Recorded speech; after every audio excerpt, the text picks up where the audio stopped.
What's up? What's up? What's up, sports world? Y'all know what it is. World Class Wednesdays on your ones and twos.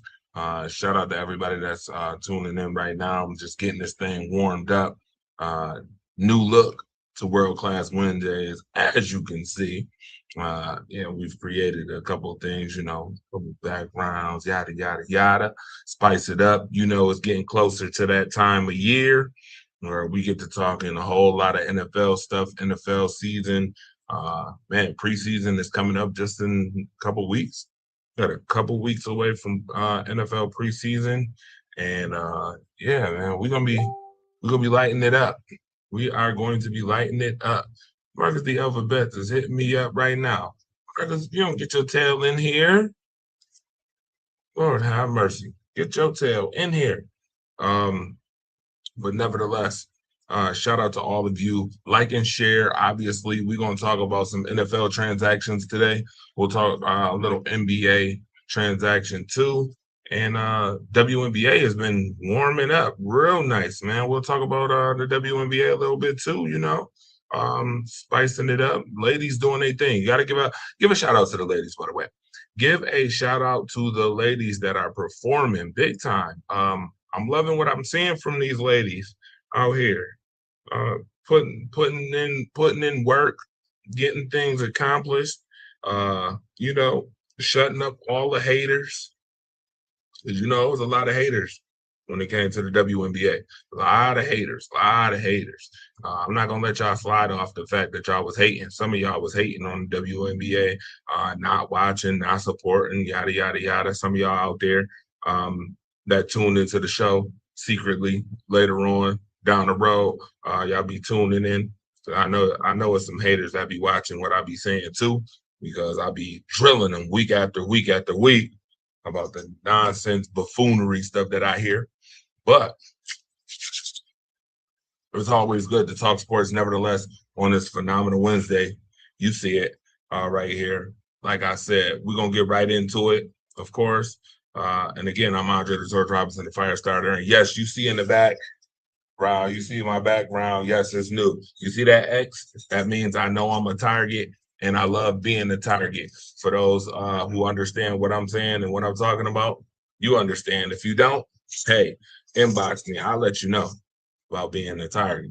Um, Folks love to come for you, even in sports and outside of sports. But I'll leave that to Marcus the Alphabet.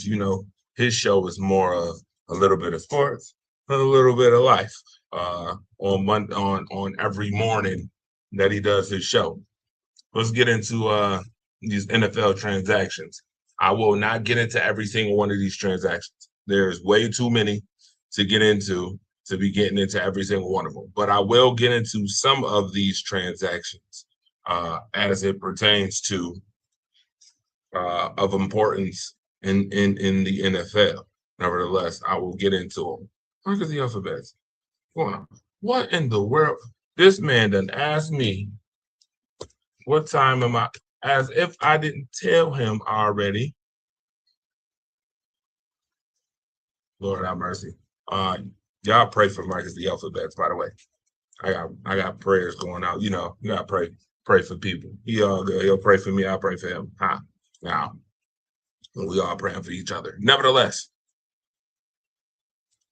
let's talk about some of these transactions.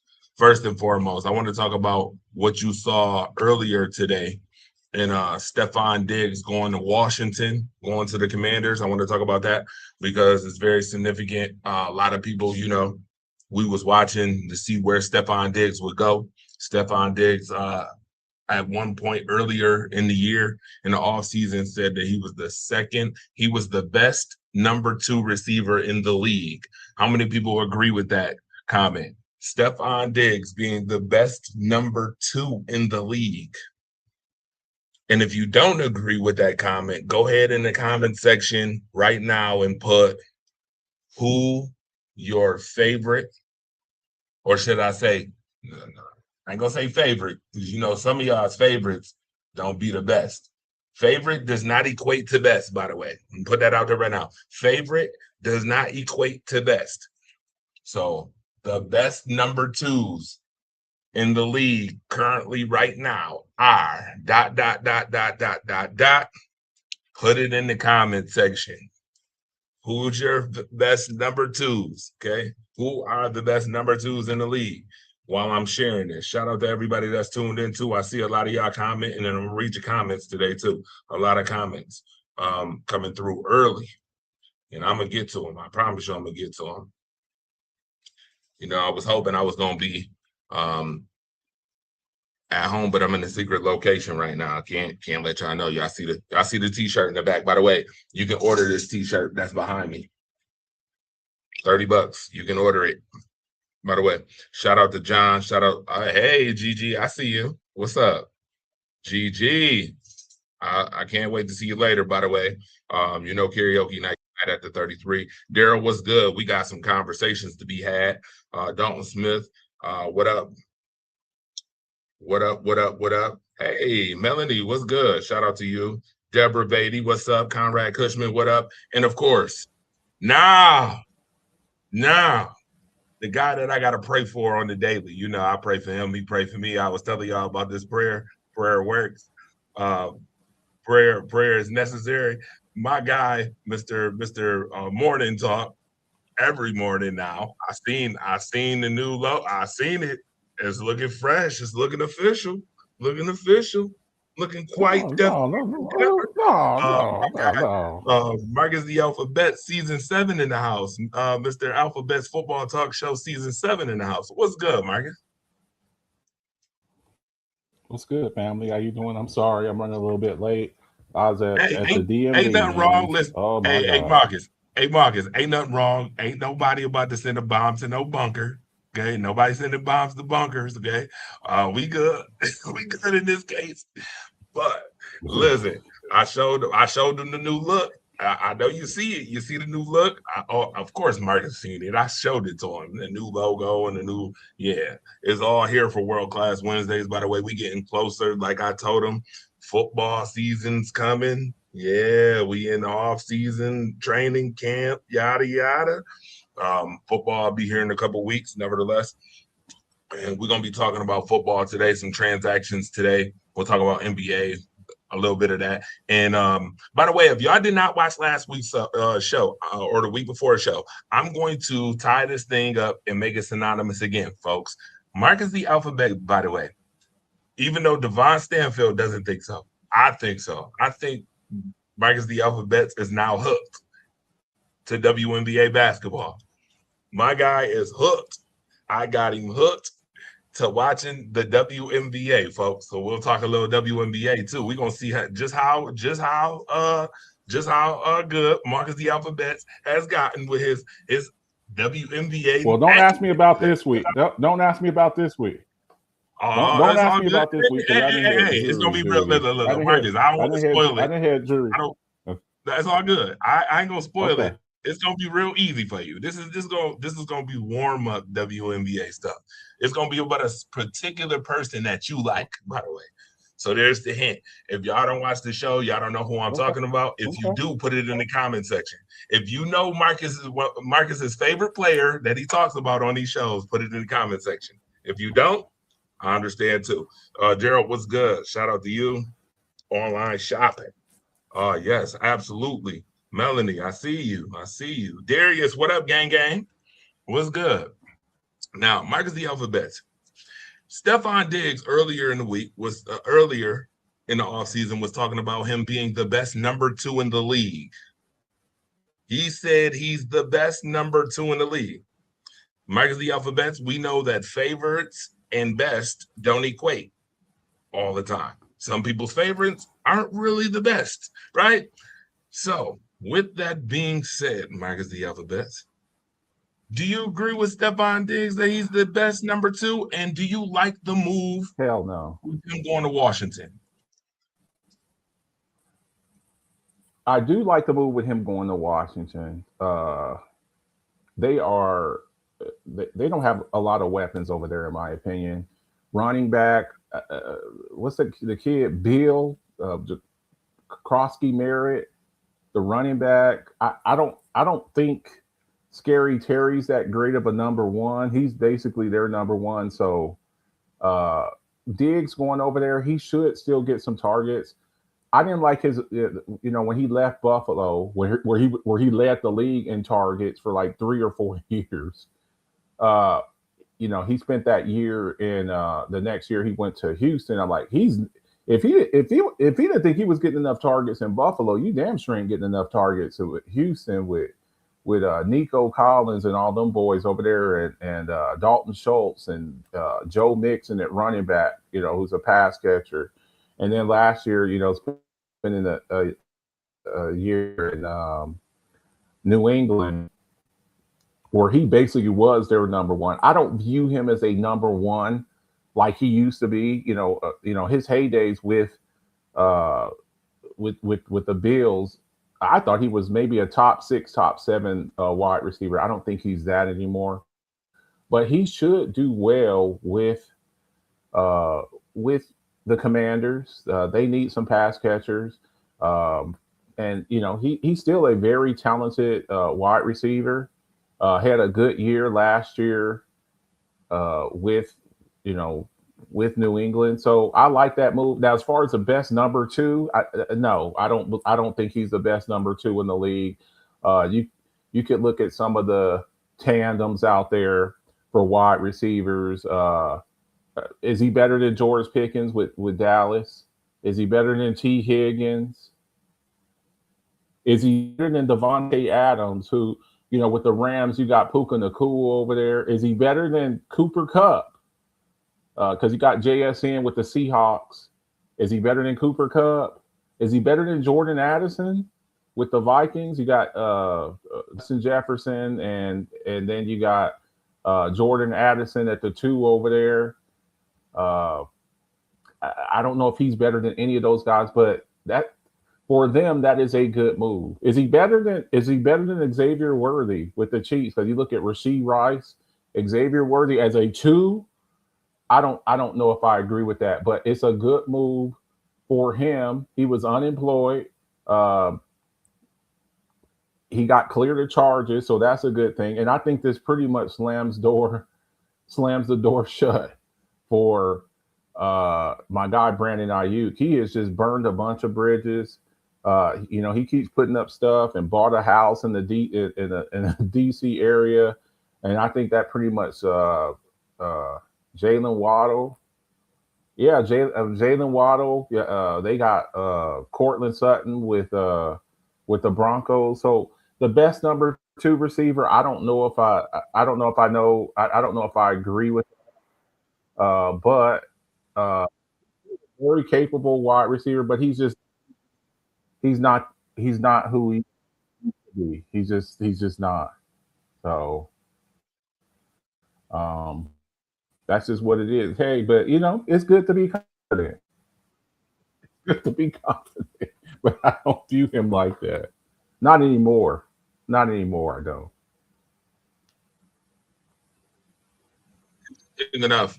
Shout out to everybody, by the way. So there's a caveat to this conversation too. I want you to also talk about how impactful this player is going to this said team as well. And here's my spiel. So literally, put it in quotations. Each team every year when the season starts has a 3.5% chance of winning the Super Bowl. There's 32 teams out of 100%, 3% chance of winning the Super Bowl, right? Now, That 3.5% goes either up or down, depending on your team, depending on your roster, depending on your coach, depending on your organization, depending on your general manager, depending on those factors, right? They go up or down. There's some teams right now that's already, to me, sitting at 0.00. Okay. There's some teams that's already at. Okay. So we're gonna talk about these. Okay, we're gonna talk about these 0%er teams. Hey, I need names. I need names. See, I'll give you 2. I'll give you 2 right now. Marcus want to start trouble. Marcus tried to start trouble with teams' fan bases early. He wants us to be in trouble. I need names and faces. AKA the Jets. Benny and the Jets. Yeah. Zero percent chance. I'm sorry. I hate to do it to you. You're a big wrestling fan. You're a big wrestling fan. What was the song that Vince McMahon used to come out to? What was his intro music? No chance, because that's what. No chance. You got me dying. Stop this, Marcus. I told you do this once a show. You're always trying to set us up.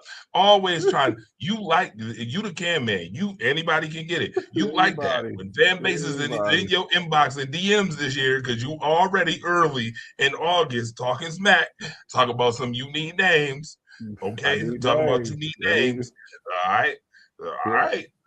That's gonna be all right. Dolphins, all right, Cardinals.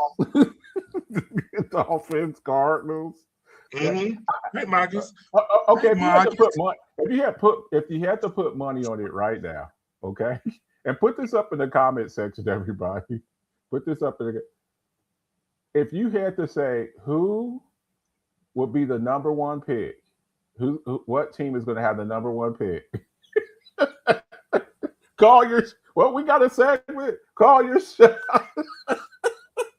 Call your shot. Call your shot.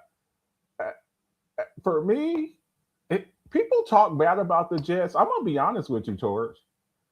I thought in the draft what the Jets did, their 3 first-round picks, getting the tight end from Oregon, picking up Bailey from Texas Tech, Omar Cooper from Indiana, one of the best wide receivers, in the draft. Now, look, I'm not saying they're going to win the Super Bowl. But I don't think the Jets are going to. If you ask me who's worse, the Jets or the Dolphins, name me the starting wide receivers for the Dolphins. At least the Jets got Garrett Wilson and Breece Hall, and Geno Smith can win you a couple of games. The Dolphins are terrible. The Dolphins are going to be terrible. Do you know that they are like $180 million in dead cap? Do y'all know that? They got like their entire salary cap is like they have no salary cap.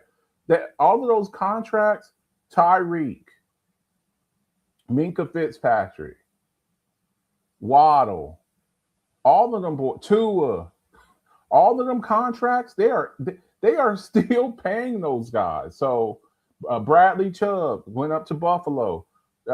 They are in trouble. So everybody talking about the Jets. Look, I'm not saying the Jets are going to win the Super Bowl, but they do have some talent. They do. Breece Hall's a good back. Garrett Wilson's a good wide receiver. Geno Smith has won some games in this league. The Dolphins have zero, and I would have to say probably after that the Cardinals, Jacoby Brissett. They just paid Jacoby Brissett money. Now they got the kid Jeremiah Love, but he's going to be getting treated like Genty was last year, running into 9-man fronts the entire season. So, yeah. But those we got a couple of 0%ers out there. We got a couple.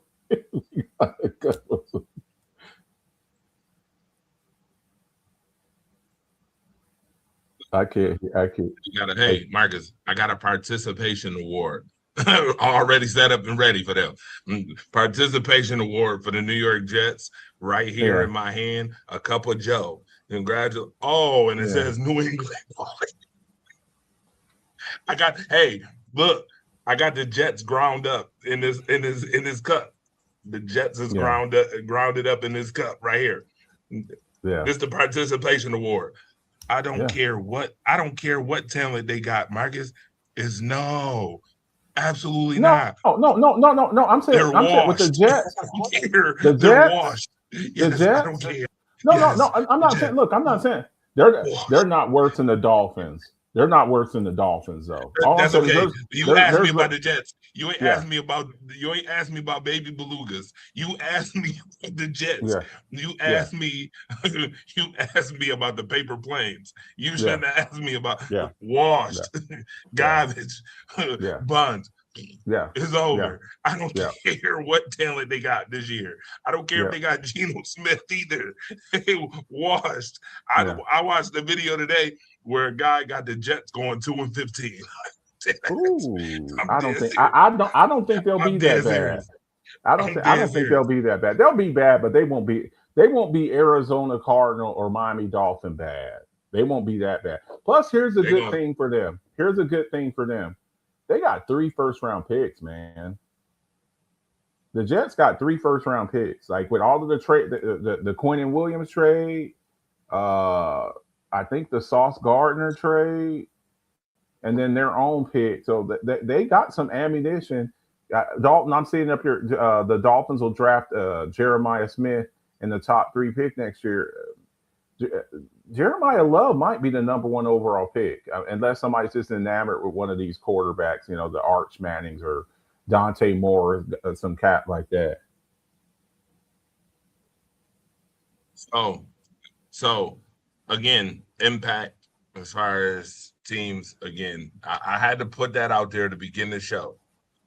Favorites don't equal best, and Mm-hmm. everybody has a 3.5% chance up or down. There's some already went down, and there's some that's going up. Now, how impactful will Stephon Diggs be to the Washington Commanders? I think he's gonna. I think he's gonna be good because now he doesn't have to be the man.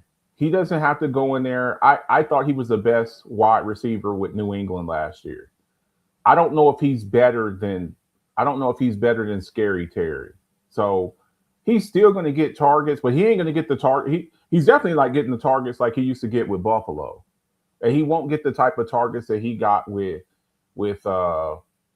New England last year, where he was the best wide receiver on that team.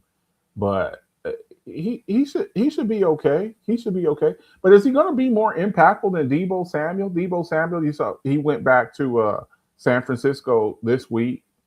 They know how to use him. He's basically replacing Diggs is basically replacing Deebo Samuel because Deebo was the number 2 in Washington last year. So How impactful is Deebo Samuel? Talking about Deebo Samuel. And no, I don't think Stephon Diggs is the best number 2. You got Jayden Waddle, T. Higgins. Now you've mentioned Jordan Addison. I'm just saying, like there's a he's all right. Is he better than George Pickens? Is he better than George Pickens? You see what I'm saying? Is he better than Michael Pittman Jr. with Pittsburgh, with DK and Michael Pittman Jr.? Michael Pittman about to have a really good season. That's what I'm saying because I never viewed Michael Pittman as a number 1 receiver, but with Indianapolis, he had to be a number 1. Sometimes guys, it's not that they're good, it's just they're overplaying their role. You're not a number 1, bro. You're not a number 1. And they're trying to make you be a number 1. So that's why you look substandard because you're not a. It's like a guy in basketball that they want to be the number 1 option on the basketball team. It's like, dude, that's just not you. You're not that guy. You're not. Now you would be a good sidekick. You're Robin. You're not Batman. You're the sidekick. You know what I'm saying? But some of these guys, these guys, they think they're a number 1 receiver. We found out real quick about Juju Smith-Schuster. Y'all remember back in the day with Juju Smith-Schuster? Juju Smith-Schuster, he's awesome. He's a number 1. No, he's not a number 1. He's not a number 1. Yeah, you're right. You definitely found out about Juju real quick. Is Diggs better than Alex Pierce? Alex Pierce is their number 1 because they're number 2 over there. Alex Pierce, they just pay him to be their number 1. And then Downs, is it Joshua Downs, Caleb Downs' brother? He's their number 2 now. Now that Michael Pittman left. So look, Diggs is still look, I don't want to sit up here and bash Diggs speaking strictly about football. Okay. We try to he's still a very capable player. He's not the all-star Pro Bowl type receiver that he was with Buffalo when he was like in his absolute prime. He's not that anymore. But he's still a 800, 900, 800, 900 yard guy, maybe 70 catch type guy. He's not getting 100 catches because he's not going to get that many targets. Is he better than Jameson Williams? Jameson Williams is. I used to say this, and you used to get mad when I said this. It used to be a receiver that played with Buffalo and went back to Buffalo. You know what I'm about to say, right? Jameson Williams? What am I about to say? What Jameson Williams is a one trick pony. He's a one trick pony. He's a speed guy. Like he's a non-route guy. If you tell him he runs two routes, he at least Gabe Davis will run like three routes. This guy runs two routes. He runs flags and flies. That's it. That's all he runs.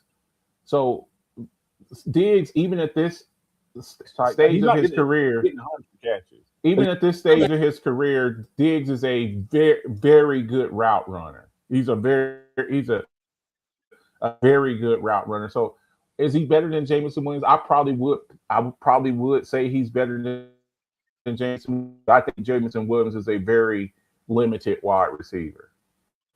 He's just fast. He's really fast. Way, that's it.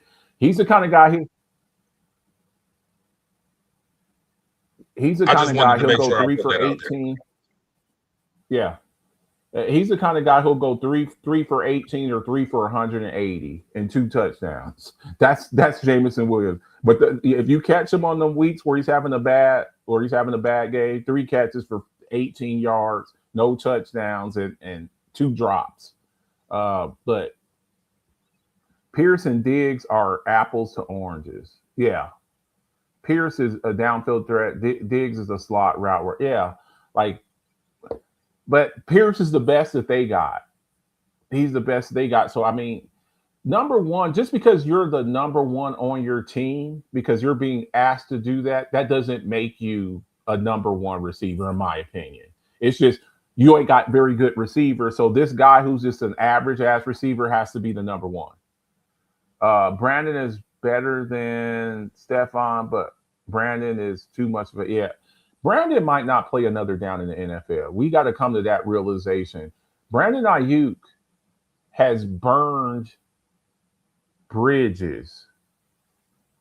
He's burned bridges. And this week we've seen players that were able to go home because they left on good terms. You left on Clowney was the number one pick 11 years ago. I think it was 12 years ago. He was the number one pick, Jadeveon Clowney, the 2014 draft. Do you know he went back to Houston this week, and now he just gets to go back. He's a situational pass rusher. He gets to play 20 snaps a game and go after the passer. They got Will Anderson Jr., they got Danielle Hunter. He gets to go back and maybe win a championship because I think defense. Hey Marcus, you know what's so funny? Yeah. You was in my head because we was just about to get to Jadeveon Clowney next, and you just brought me right up. Going back to Houston, how much of an impact will he have on Houston? Let's talk about that. I don't want to talk about Diggs too long. He'll have a good impact for the amount of snaps that he's going to get because he's at that stage of his career where he's not that number one pick generational pass rusher type guy. He's not.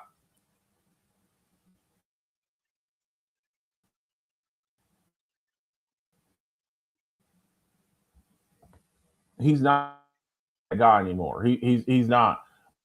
But you tell him, look, you're going to get 25 to 30 snaps a game. You're going to give Will Anderson Jr. a break or Danielle Hunter a break, and so he's not getting 100 catches.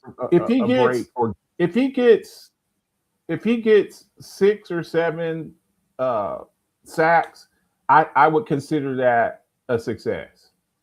But when you act like a jackass, Brandon Ayuk, then you burn bridges and you talk crap about the organization. It's just like, look, Debo just went back to San Francisco. Clowney just went to Houston. If you conduct yourself, there's talk about maybe Von Miller going back to Denver. So how you conduct yourself says a lot. I'm not a mental health expert, but I really do believe, I truly believe there's something the matter with Brandon Ayuk. I really do. I think that he's got some of that Antonio Brown. He got some of that Antonio Brown syndrome. Yeah, he got some Antonio Brown going on with him. All right. With that being said, shout out to everybody that's tuned in right now. You are watching World Class Wednesdays. Andre the Torch Robinson, your boy Marcus the Alphabets on the ones and twos. Of course, we are talking about NFL transactions, off-season stuff, the whole 9 yards. Listen, they say more money, more problems, right? Transactions and pressure. Marcus the Alphabets, I feel like I need to bring this right to your attention and everybody's attention that's tuned in right now. By the way, like and share and make sure you add a +1 too. We got QR codes now for y'all to watch. Y'all can scan it and watch it live now. You know what I mean? We doing things a little different this season. 10 years in the game, and we want to elevate ourselves a little bit. Speaking of elevation, with elevation comes pressure. Uh-oh. Womp, womp, womp. Well. Let's talk about the most under pressure players in 2026. Marcus the Alphabets, they got number 1, Jalen Hurts, number 2, Lamar Jackson, number 3, Puka Nacua, number 4, CJ Stroud, 5, Travis Hunter, 6, Bryce Young, 7, AJ Brown, 8, Justin Herbert, 9, Myles Garrett, 10, Tua Tagovailoa, 11, George Pickens, 12, Alex Pierce, 13, Kenneth Walker, 14, Jarrett Verse, and 15 is your boy, the linebacker Overshown. Marcus, I'm gonna be honest. Go ahead. I'm gonna let you dig into this. No, you go first on this one here because I'm really interested to see. I don't agree with this list, but I'll get to that. Oh, you ready? You interested to hear what I got to say? You interested to hear what I got to say about this? Yeah. Let's see here. This was made by Via Fox Sports, Eric Williams, and Bucky Brooks. Oh boy, Bucky Brooks again. Here comes Bucky Brooks again. With the buffoonery again.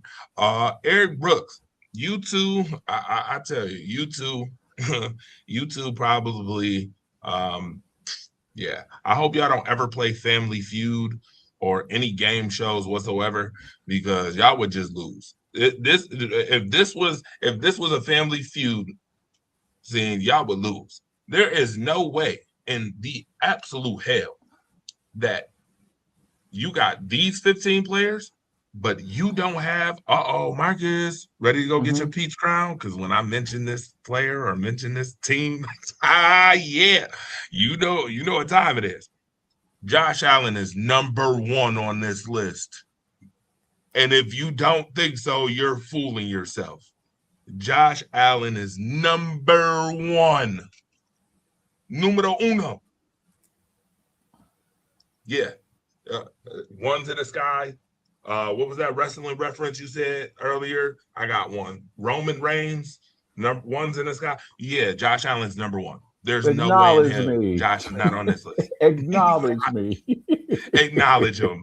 I need you to acknowledge Josh. Okay. When you got ESPN talking about he's the best quarterback in the league, the Buffalo Bills have the second shortest odds to the Super Bowl. Second shortest odds. And Josh Allen's playoff history. Yeah. Madden cover boy. Right. 99 ranked 99 overall. Hold on. 99 overall rating. His playoff history. The new look Bills, new stadium, new head coach, new office, it's Josh Allen, folks. It's very. I don't understand for the life of me how y'all put Jalen Hurts at number 1. I don't get it. Jalen Hurts been to 2 Super Bowls and won one. Bucky Brooks, I ought to take you to the woodshed for this one. You need a whooping. You think Josh Allen is more pressured than Lamar? Yes, absolutely, I do. 110% I do. And as much as I love Lamar Jackson and he is under pressure, he should be a top 5 candidate in this one. You're missing Josh Allen, which makes this whole thing to me. He's not even on the list. He's not even like how is there more pressure on Jalen Hurts than there is on Josh? He's a look for what I don't think Jalen Hurts is that good. You know, y'all hear me say it all the time. He's a human backpack. He has been carried, but he has won a championship, and he's been to 2 Super Bowls. Been to two, and he's a Super Bowl MVP. He's a Super Bowl MVP. You got to get to the Super Bowl to be a Super Bowl MVP. So, Josh Allen, you have to put you now. If we're talking for financial gain, okay, if we're talking about contract, it would be CJ Stroud. Because if CJ Stroud plays like that, so we got to look at it like I'm breaking it down into like pressure for what? For Josh Allen, let's win a Super Bowl, okay? Because you're in your window and you're in your prime. Josh Allen has not even been to the him and Lamar have not been to the Super Bowl. Joe Burrow's been to the Super Bowl. Jalen Hurts has been to the Super Bowl. Joe Burrow and Jalen Hurts have both been to the Super Bowl. Jalen Hurts has won a Super Bowl. But if we're talking money, if we're talking about getting paid and getting another contract, getting a big fat contract, it's CJ Stroud.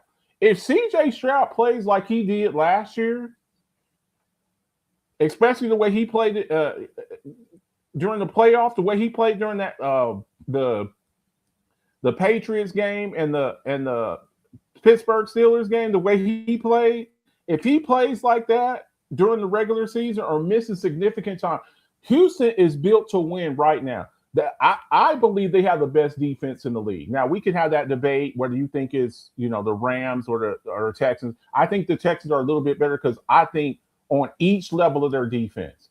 Now getting Myles Garrett, I like that, and Aaron Donald was at training camp today. I like that. But when you look at each level of the defense on Houston, they are stacked. Then you look at picking up David Montgomery, so they got a running game now. They got receivers, Nico Collins and Higgins, Jaden Higgins. Dalton Schultz. They've got weapons over, and I think DeMeco Ryan is one of the better young coaches in the league.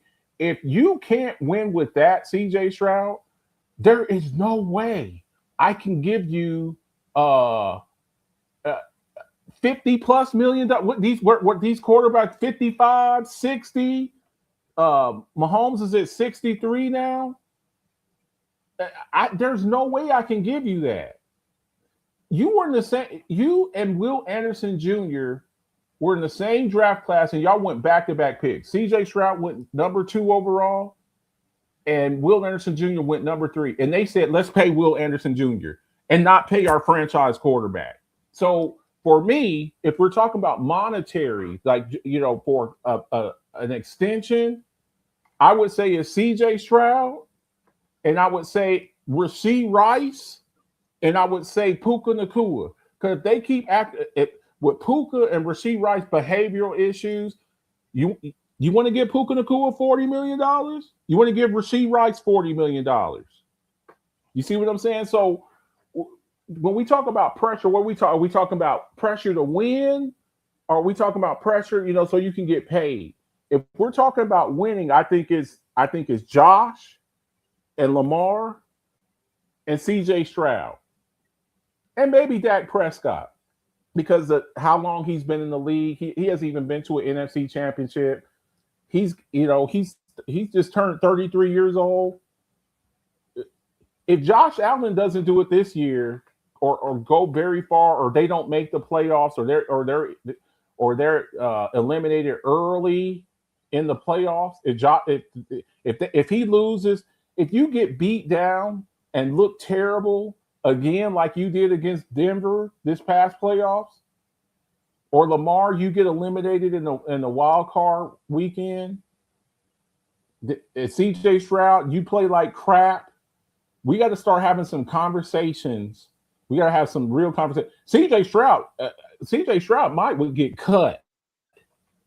They would just like let him play out his contract and let him rock. Josh and Lamar, we would have to start looking at, okay, we keep calling y'all because now Lamar and Josh, they're the older cats now. They're 30. You got the young cat, the kids coming up. You got Drake May and Caleb Williams and Drake May, Caleb Williams, and Bo Nix. Drake May was in year 2 and went to the Super Bowl. Drake May's year 2 and went to the Super Bowl. So okay. Let me respond to this real quick.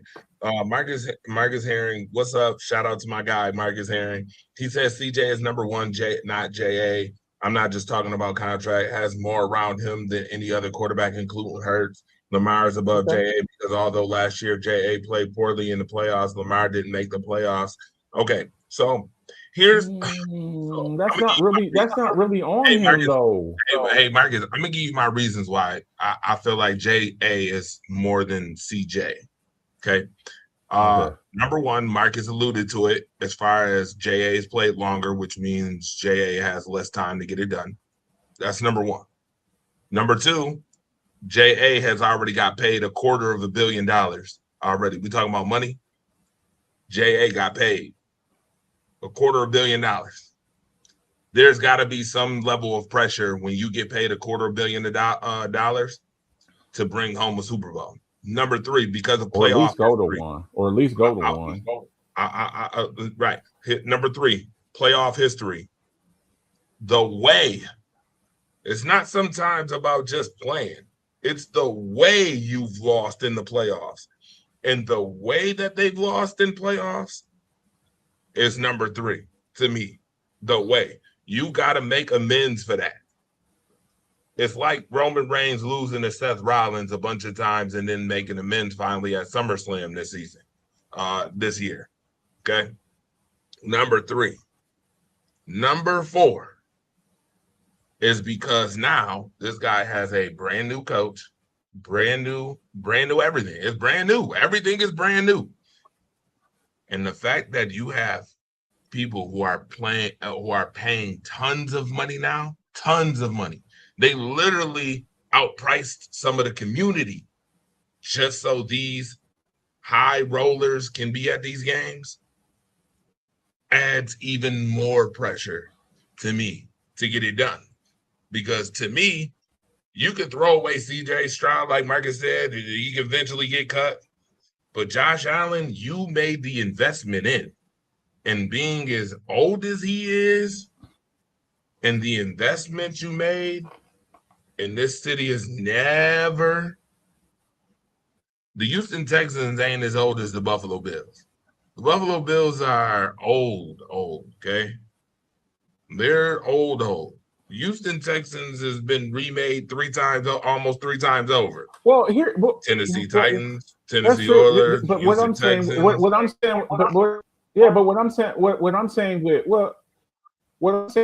with is they've got to see, because we may need to get another quarterback. We may need to see. They may need to go get another quarterback, because Houston right now today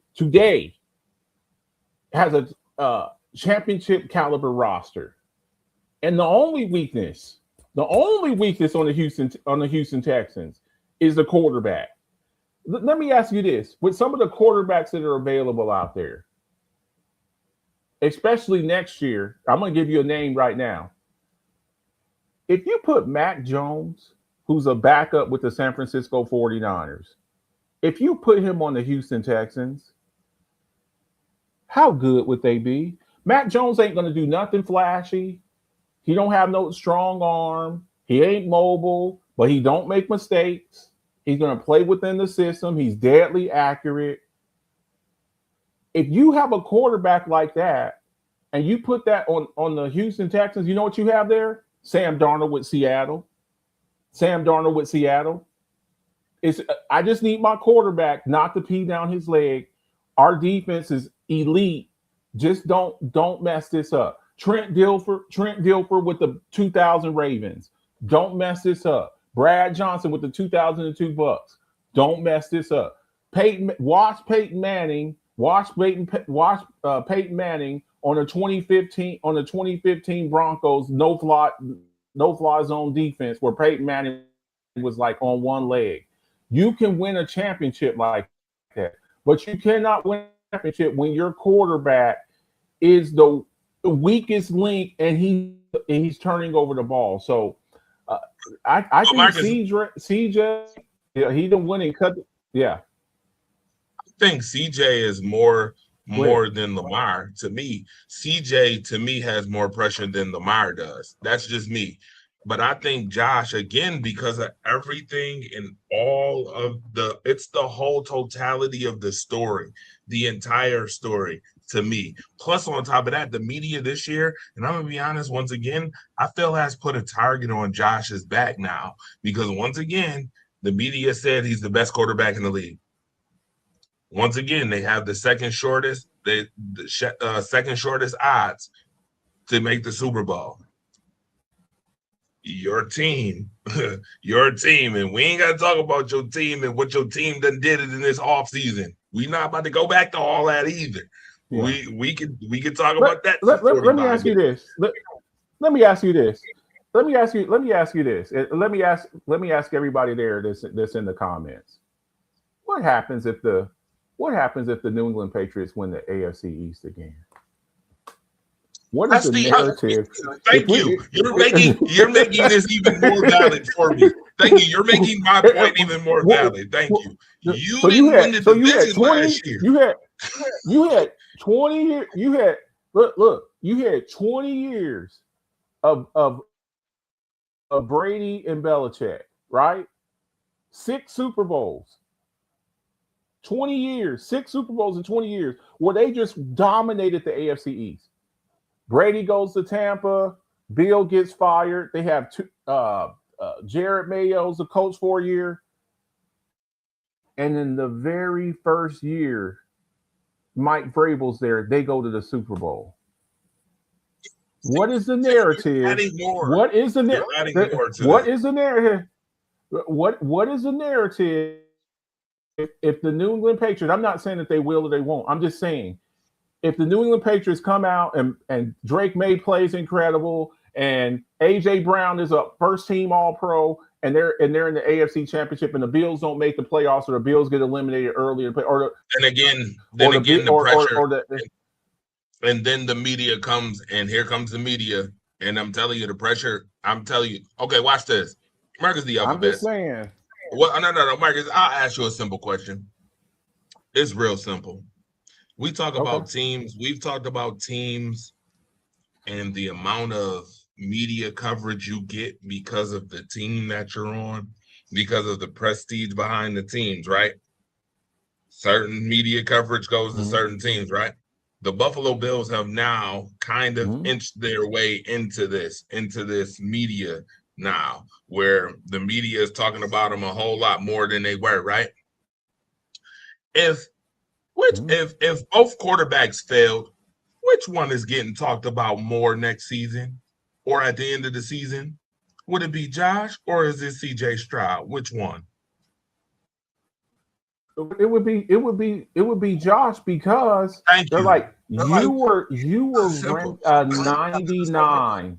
You were ranked. Okay, how about this? Here's an even better question, Torch. Here's an even better question. Have we ever had CJ Stroud as a top quarterback? Even the year that he had a couple of years, it was like, okay, he's all right. He's pretty good. Have we ever had CJ Stroud as a top 3 quarterback? We've never thought of him like that, have we? You see what I'm saying? Look, Josh Allen is on the list of top 3 quarterbacks, and people say he's the best. I personally don't think he's the best. That's my personal opinion. I think sometimes he tries to play hero ball. I think when you look, I think the thing that separates now physically, I say this all the time. Josh Allen is extremely physical. 6'5", 45, rocket launcher arm. He's mobile. He's precise. But whose decision making do you trust more, Patrick Mahomes or Josh Allen? In the most critical moments. You know the answer to that already. My thing is too, Marcus. So you see what I'm saying? I see what you're saying, but Marcus, let me answer Marcus's narrative thing too. If he wins, the covers is off. Everything is off. The pressure is off. It's over. There's no more pressure. It's like Cody Rhodes winning his first WWE title. Once he won the story, once he complete the story, I feel like, matter of fact, that is Josh Allen. Josh Allen is Cody Rhodes without the title right now. He is Cody Rhodes. You waiting for Josh Allen? I got another one. I got another one for you. I got another one for you. You want to know what Josh Allen is? He's the Russell Westbrook of the NFL. Oh, see, he's the Russell Westbrook. Look, triple doubles. When you talk about talent, extremely talented. On that run there where Russell Westbrook was just tearing it up. Do we want to say James Harden? We want to say James Harden? You want to say Dwight Howard? You know what I'm saying? So being physically gifted isn't enough.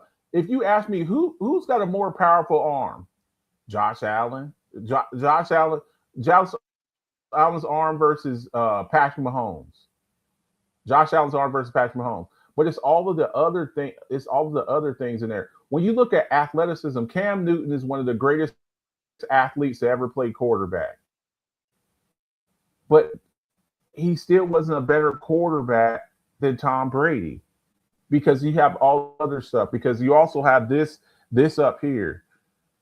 Josh Allen, with the performance that he had in that playoff game last year, Josh Allen owes y'all. He owes y'all with the way that he played. He owes Buffalo. He owes them big time. The mistakes that he made in this game. And look, I said it best. He goes, he's only had two bad games. Okay, that's fine. But bottom line is, the way history looks at stuff, he's more teammate. That's cool. A guy who's the comparison I'm making, though, is a guy who's extremely could not get over the hump because whatever. And the thing about it is, in the NFL, window open and close really quick. Unfortunately, here's the thing that we all have to understand, Torch, and this is the unfortunate part of it, depending on what side of the fence that you sit on. We are going to see some really great players from this era not win a championship. It is totally feasible that Joe Burrow, Lamar Jackson, Josh Allen, CJ Stroud, all these guys that we think are the who? Jefferson, Reggie Miller. That's what I'm saying. That's what I'm saying. That's what I'm saying. That's what Patrick Ewing, Red Miller, Karl Malone, and John Stockton, Alonzo Mourning, and Tim Hardaway, Clyde Drexler. It's very possible. Clyde Drexler is very possible. It's very possible. Josh Allen, and look, we just seen some guys have to move to get their ring. No one was talking about Sam Darnold, Matthew Stafford. They didn't win with their original team. It's because this is as far as we can go to. It's very possible. I'm saying, and I got a feeling that's what's gonna happen. It's very possible. I got a feeling that's what's gonna happen, Marcus. That's what's gonna happen. I feel like he ain't gonna win until he leave, and that's gonna be when he leave. You know, he a LA guy. I told you this. That's when I'm telling you. Certain things you can feel. Certain things, and I just have a feeling about this. But listen, we already in the first hour. Wow. How many more years? These shows go by so quick. I got to get to this. I got to get to, and I know. How many more years? Y'all want to talk? How many more years Matthew Stafford going to play? I think he's done after next year. Clyde Drexler did win, but he ain't win with his original team. So that's why I said Clyde. That's the point we're trying to make. But I'm just going to give you a little scenario here because this is the way it works in the NFL and other sports too. The Rams have Ty Simpson, who was the second back taken in this draft. Matthew Stafford wins the Super Bowl and retires. And the LA Rams call Buffalo after Buffalo is eliminated early in the playoffs because they got a new coaching staff. No, I'm just saying. I'm just listen. This is the way it works. And the LA, if I would have told you last year, Myles Garrett's going to be on the LA Rams after they just gave him a contract. Wait a minute, including the fact that Aaron Donald is in the mix. Aaron Donald is in the mix. The Rams call Buffalo. We'll give you three first round. We'll give you 3 first-round picks plus Ty Simpson for Josh Allen. F them picks because that's what they always do. Now you're a franchise quarterback that you ain't paying nothing to. Who's a first-round pick? You see what I'm saying? That's how these things happen. That's how these things happen. So I'm just saying. And just when you never think something can happen, that's when it happens. Yep. Just when you think something can't happen, that's when it happens too. That's what I'm. Yep. I agree, Marcus. You already know how I feel about this. All I'm saying is, JA is number one to me. I feel like JA has got the most pressure, and it's multitudes of reasons. I get CJ Stroud, that's fine, but I don't think CJ has the same allure or pressure that Josh Allen has. Being the whole story. When you tell the entire story, I just don't. CJ ain't got the same allure. If I put them both in novels, which one would you read? Cover boy. If I put both stories in the novel, which one would get read more? Exactly. Josh. That's it. Exactly. Again, Madden cover boy, 99 club in the 99 club, former MVP, and then you come out and don't make the playoffs or have another game like you did against Denver, and the Patriots win the division again. I'm not saying they will or they won't. There's a lot of stuff that happens in the course of the. That's why we have a segment on this show called "Call Your Shot" because everybody's saying stuff after it's done. Oh, I always believed in them. No, you didn't. No, you didn't. Because if I would have told you that Sam Darnold was going to win the Super Bowl at this time last year, if I would have said Sam Darnold's going to win the Super Bowl, Sam Darnold's going to win a Super Bowl this same time last year. I would have got laughed off the air. I would have got laughed. Damn, Marcus over there. Marcus, whatever smoking, I want some of that too. That's what would have happened. So you definitely would have got laughed off the air for sure. By the way, I want to shout out everybody for tuning in. First hour of the show. Man, these shows go by so fast too. We got some stuff going on. You already know it's getting close to that football season. Time. So call lines will be back open coming up a couple weeks. Call lines will be back in effect. We putting them call lines back in there. So y'all can call in. I can hear y'all voices. So we can get it popping like we always do every year, you know. Again, Marcus the Alphabets though. Real quick, real quick before, I feel like if I bring this up, this is gonna be a whole nother hour show. But I'm going to show this right here on the show, and I'm going to tell you that you have to save it for next week because I already got it in line. Look at this. Watch Okay. this, y'all. Next week, okay? Next week, show kickoff. I'm gonna tell y'all. I'm gonna give it. I think every week we should give them a preview of what's gonna happen the next week.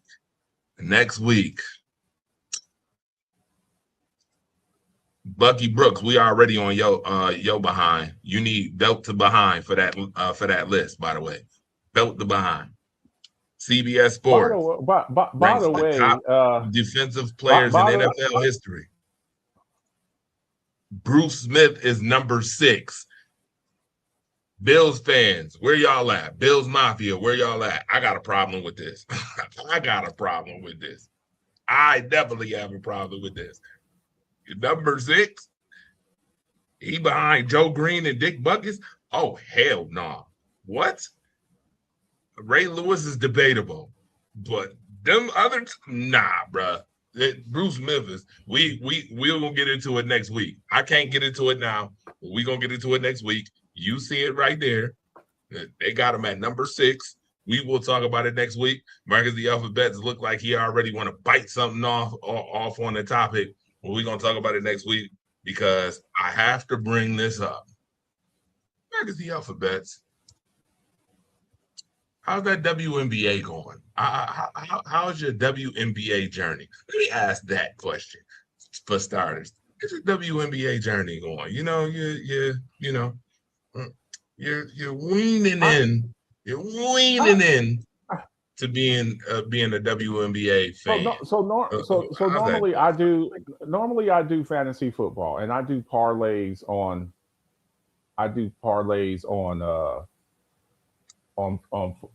football. Okay.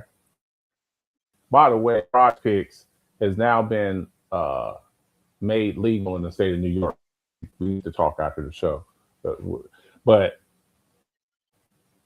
I try to branch out to other things and watch other things. And look, overall, I don't like the entire WNBA, but there are certain players. It's just like with the NFL. I like certain players. I'm a fan of certain players, not just teams, but I also like certain players. For instance, like I like watching Josh Allen play. I'm not a Bills fan, but I like watching Josh Allen play. I like watching Olivia Miles. I like watching. Uh, you're gonna laugh when I say this. I like watching Az Fudd. I like watching Paige Beckers. Okay, I Asia Wilson, Angel Reese. I've been watching them a little bit more. You kind of put me onto this, so it's been okay. Now I will say this, and I think I sent you the reels on this. The All Star game was terrible, terrible. It was terrible. You all aren't good enough.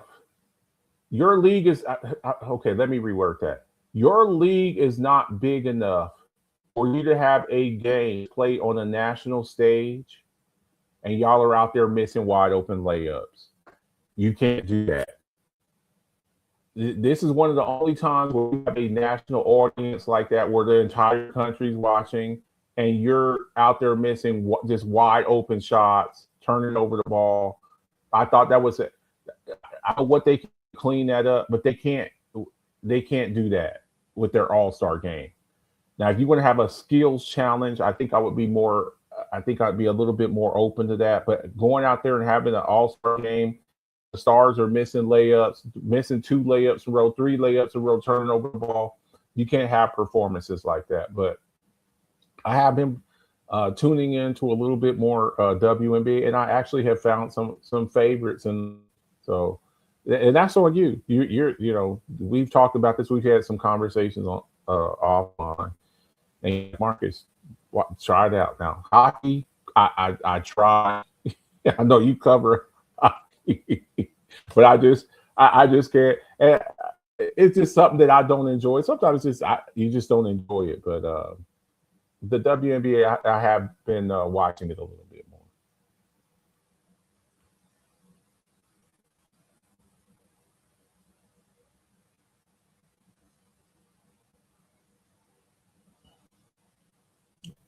I can't hear you.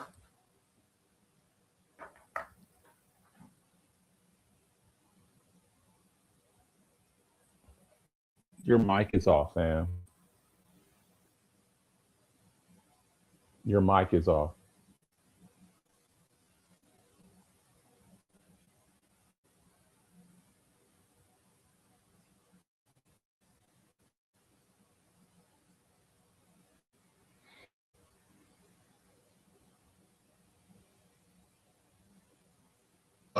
I'm sorry, I was muted the whole time. Duh, my fault. That's what So there's one thing I want to talk about. Can you hear me? Can you hear me? Hmm? Yeah, you can. You can hear me. Yeah. Listen, sir, I can see it. You can hear me. Shout out to y'all, Devon Stanfield. What's up? There's one thing I want to talk about as it pertains to the WNBA too.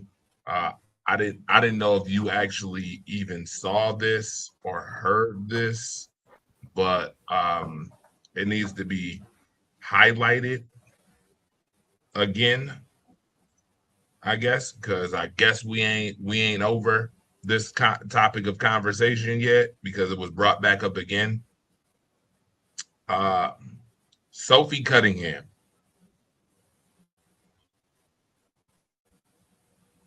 Did you hear about that? Marcus? I cannot. I saw the point in this. I saw the point to the. Is there something else that I may have missed? Yes, absolutely. You missed it. Let me get to it real Okay. fast. It's here. I got it. I just wanted to make sure I had it, and I'm sorry that my mic was muted for a second, but I do have it. Mm-hmm. On that same vein, in that story with ESPN, you talked about wanting to protect young girls who shouldn't have to go against biological men. Just can you expand your viewpoint on that? I mean, I think I said what I said. I think it's kind of common sense. And I think I'll always believe in that. I think it's really important to protect children. And that's little girls who are also involved in that category. And so I stand on what I said, and I always believe that. Sophie Cunningham of the Indiana Fever. It's just very frustrating. Because the people who seem to be controlling the conversation are the people who are using this as some sort of a political hot button topic, that it behooves them to blow this out of proportion to seem like a bigger issue than it is, because the way they have spent money invested in figuring out how to control this conversation and divide people. Just hearing her say things like, I think I need to protect young women from competing against biological men. That's not the actual issue at hand. Would get checked by Casuals host Katie Nolan. And that's when you see stuff like this, where Cunningham poses with anti-trans activist Riley Gaines, especially when Sophie proclaims to be apolitical. Well, it's just an easy way to read between the lines. One side politically is incredibly invested in this issue, and that's because one side politically doesn't really have a lot of other issues that they've got pretty big approval on. And now I am of the belief that the reason they have big approval on this is because people keep saying sentences like, I don't want little girls to have to go against biological men. Because on its face, that sounds like something is common sense. It's not what anybody's asking for. Nobody is saying we should get rid of, for example, the WNBA and the NBA, and everyone should just compete together. No one's saying that. And so the people that are packaging it as that are doing so on purpose. And when you're consuming it and going, how could anyone disagree with this statement?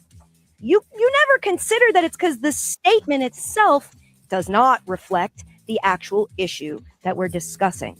She is not wrong. Check the framing from Cunningham's new legion of fans.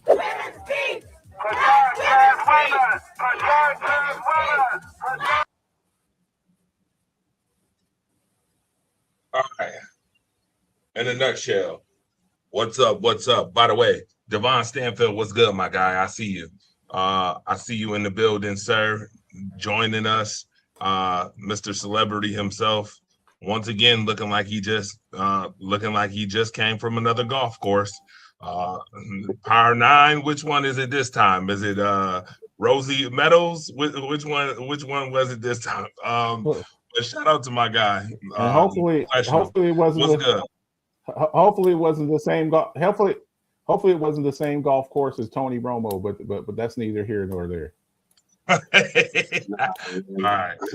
You know, we don't golf with Tony Romo. We golf with Kyle Shanahan. Oops, my bad. So real quick, what's your thoughts on that? What's your thoughts on Sophie Cunningham and this whole ordeal? Real quick before we go. I'll let you go, Marcus. I don't care to speak on this.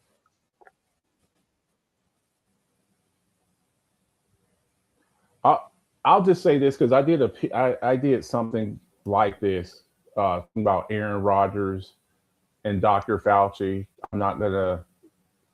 That was on Coffee Talk. I kind of have a different set of rules over there. All I'll say is this. If we're just talking sports, we're just talking sports. When athletes jump into other arenas and want to be outspoken about it, then you leave yourself open to criticism.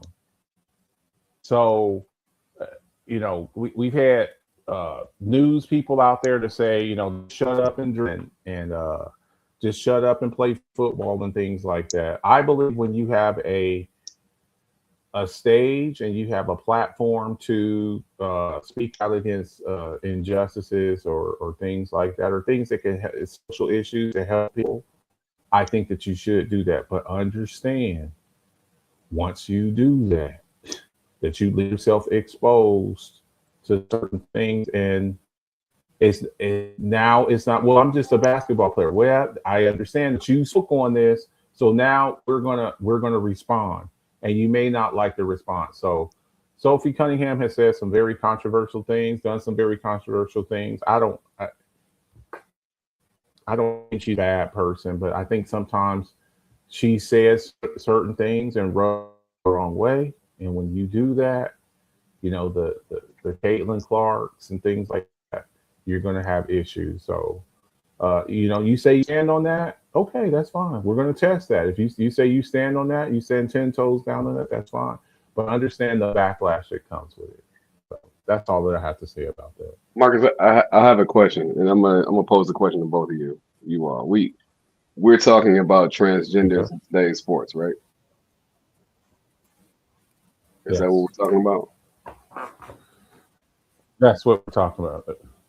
Okay, so I would like for a moment for everybody to remove. I would like for a moment for everybody to remove the idea of gender from professional sports. And I would like for everyone to take into account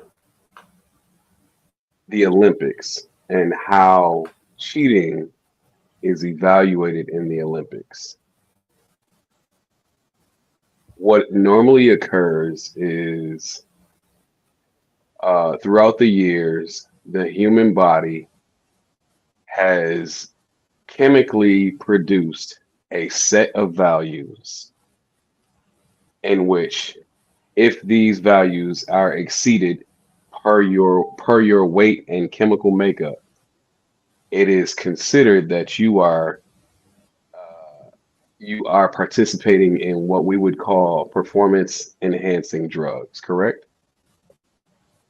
So if you are a female and your testosterone levels have exceeded, if you are a male and your testosterone levels have exceeded a certain amount, or if you're a female and you have testosterone in your system, or you have too many hormones in your system, it's considered performance enhancement, is it not? Just from a makeup Yes, when standpoint. you have a high T count. Correct. When you have a high T count, yeah. So my question to you is, if the majority of women, because this is what it revolves around, women. That's what it ultimately revolves around. So if the general makeup of a biological woman has presented a set of parameters hormonally, chemically, scientifically, that dictate how, why, and when they can participate in professional sports for the purposes of nothing more than fairness,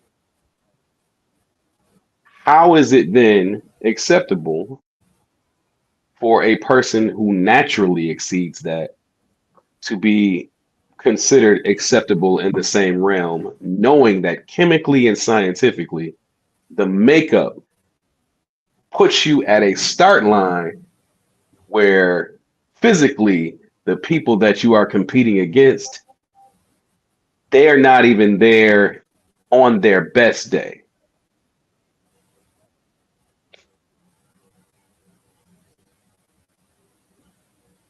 So if we remove gender from the conversation as a whole, and we just go by the scientific makeup of human beings, male and female, biological male and females, and we gauge the parameters that have been set by Olympic sports, by professional sports as a whole, and gauge how they view the tests for performance enhancement. How is it then okay? Like, make that make sense for me.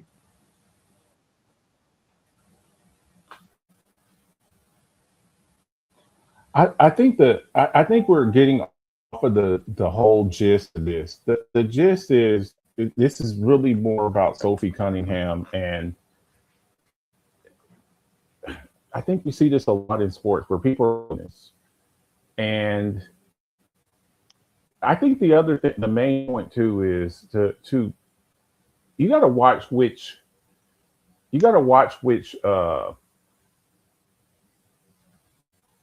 causes that you champion.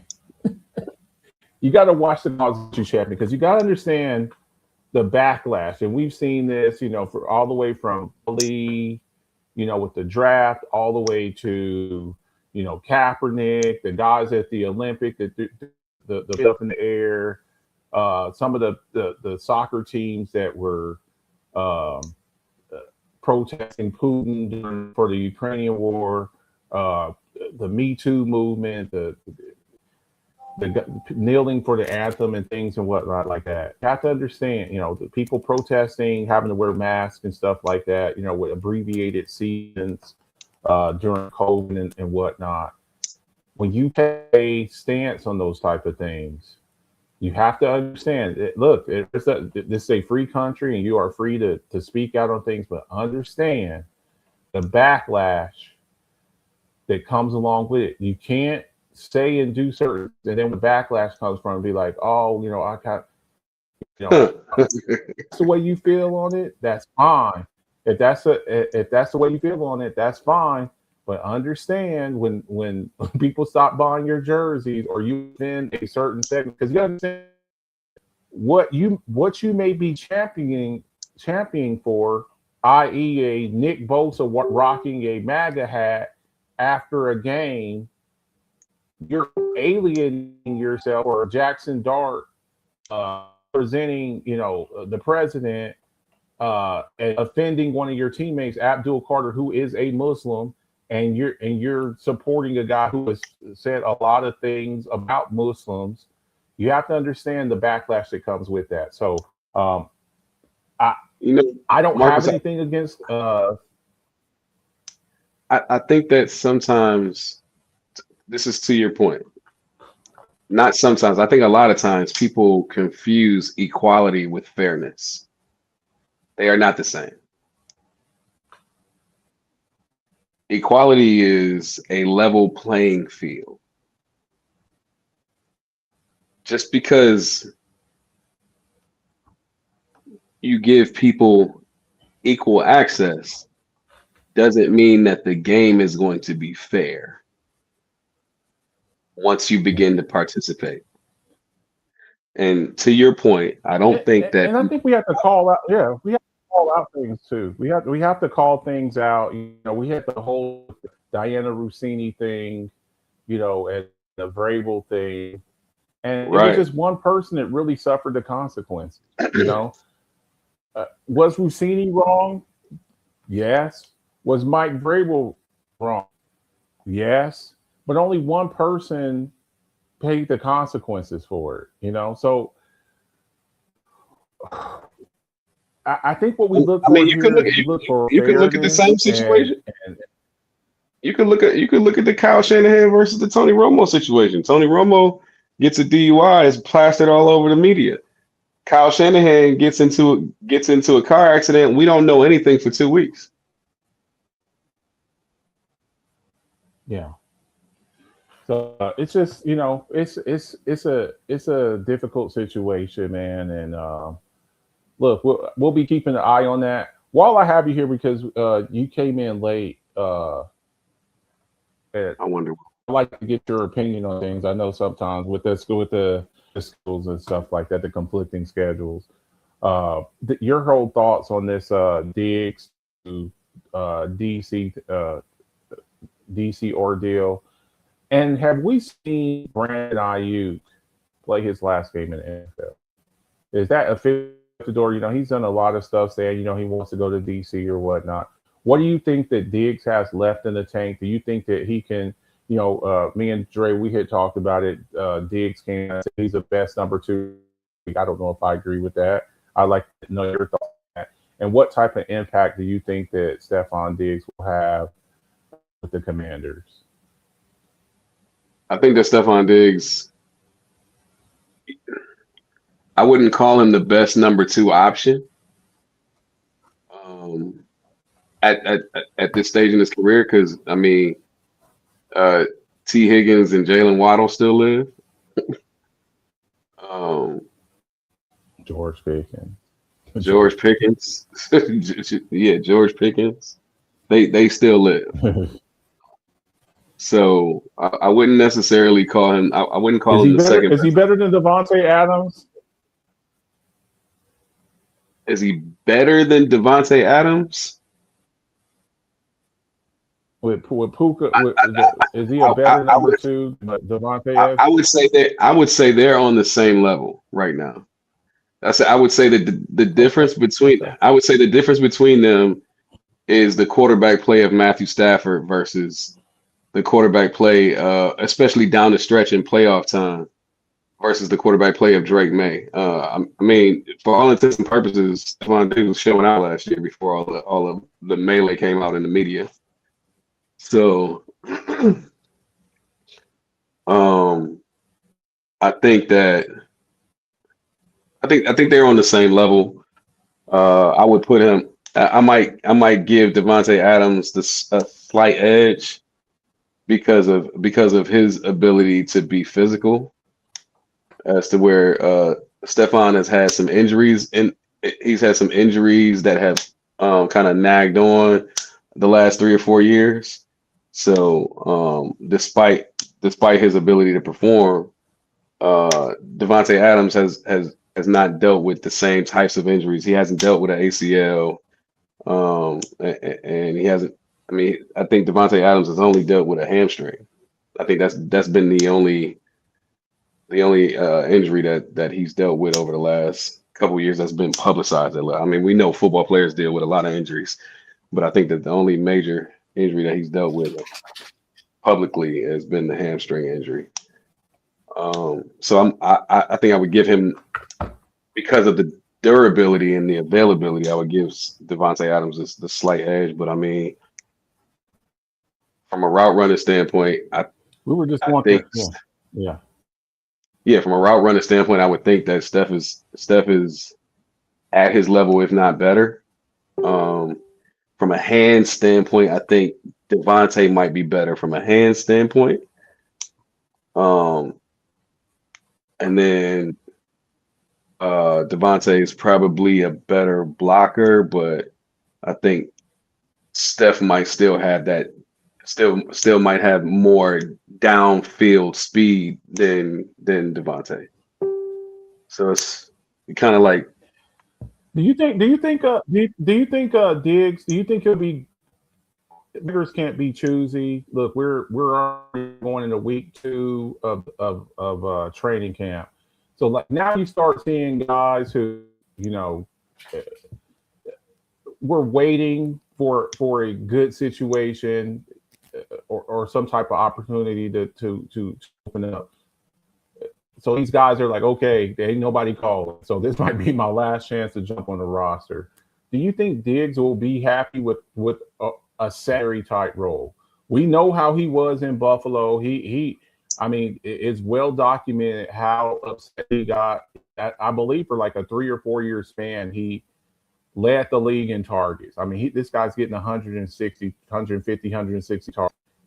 Then he goes to Houston, and I was like, if he didn't like how much targets he was getting in Buffalo, he's really going to hate the targets in Houston with a guy like Nico Collins and Dalton Schultz and Joe Mixon out of the backfield.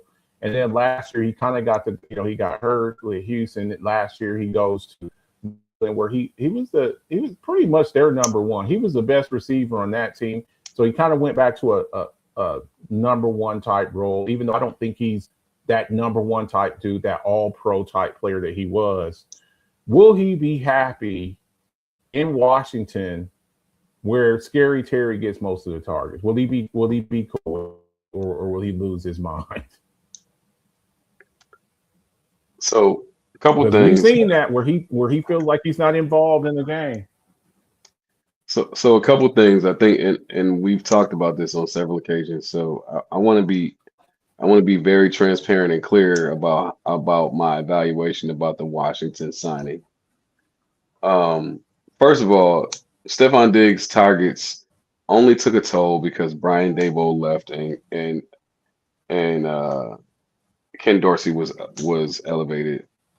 The scheme, it went from a very in-depth and defined scheme to let's throw the ball down the field. So Steph was very vocal about Brian Daboll needing to stay on. He was very vocal about him being upset when Daboll left. So much so that he talked about it on the Colin Cowherd interview with the gray suit prior to the Super Bowl. I'm on record saying that I thought he gave Brian Daboll too much accolades and shout outs for that to be a coincidence, and we saw what happened. Now that being said, I think that the reason Washington wanted Steph there is because Ayuk wasn't an option. And yes, I've told you this on several occasions. I don't know why you keep asking me this on the air. We will never see Brandon Ayuk in another NFL game. Sure. I've told you why. I've told you who I talked to. I told you that there's some issues going on there. Brandon Ayuk needs to focus on Brandon Ayuk. If we see Brandon Ayuk in an NFL jersey before Brandon Ayuk goes to get some help, we will not see another Antonio Brown situation in the NFL that they can prevent. And that is all this is giving me, a less talented Antonio Brown. So we're not going to start trouble. With regard to the Steph Diggs thing, I think that the professional. I think that they are looking to relive Scary Terry's year from 2 years ago when Jaden Daniels was a rookie. And in order for that to occur, they need possession receivers so Scary Terry can do what he does best, which is get down the field. And the best All right. possession receiver on the market is Stephon Diggs. So that to me was a no-brainer. But for me, again, I've been on record. In March, Marcus, did I not say that I wanted Stephon Diggs back in Buffalo? In March. You did say that. And then these videos of CJ Gardner-Johnson and Deion Dawkins pop up talking about they want him back in Buffalo, saying the exact same thing that I said. It's almost as though they're listening to text messages and conversations. I would be.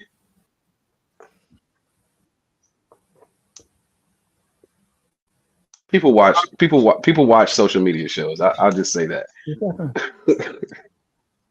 They do. They Marcus. There's this show that I used to watch. It was a really good. There was this really good show I used to watch, man, called Talk of the Town. It was an outstanding show, man. It had really great content, man. So yeah, there are some good. You're right. There are some great shows out there that have great content and just great production and whatnot. Great crispy sound. You're right. Yeah. Just to piggyback off of that point. What were you saying, Tori? Sorry, I lost my train of thought there. You ain't lose. Shut up. We can't hear you, Tori. I agree with a lot of what he said, but I can't. I guess I'm gonna start a little trouble. I ain't been in a lot of trouble today on the show, so I guess I'm gonna start a little trouble. First and foremost, number one, sir, I know damn well I ain't hear you blame Brian Daboll for Stephon Diggs. I ain't hear that. You ain't said that. Because I know for a fact that there are some people who definitely didn't like Brian Daboll, but would love to have Brian Daboll back now. A lot of folks, for one. Number two, Joe Brady totally, and I mean totally, decimated Stephon Diggs in Buffalo. He literally showed you that the Buffalo Bills can win football games without targeting Stephon Diggs, did he not? I mean, the man literally went from 8-9 targets to 3 targets a game, 3-4 targets a game. Marcus, you don't remember that? You don't remember Joe Brady coming here and promoting James Cook and putting James Cook on the map? You don't remember that? Oh, Devon Stanford, I don't know why you just ran. Why he leave? He knew what time it was. Why Devon Stanford? That's all right. That's okay. I'll be in your inbox real soon, Mr. Brian Daboll. No, man, that's on Joe Brady, sir. It's on Joe Brady more than it's on Brian Daboll. I mean, look at Stephon Diggs' targets when Brian Daboll was his coordinator. Look at him. I mean, even though, he liked to run the ball 3 times in a playoff game in enemy territory, and I got to look at him to look like, what the hell is he doing? Joe Brady literally cooked Stephon Diggs for months. Cooked him. He took him right out of the play. He took him right out of the offense, damn near, and showed you. That's how James Cook got promoted. That's how James Cook became the guy that he is now. You see every since that point when Joe Brady got promoted to now, what James Cook has been. So I don't know about the whole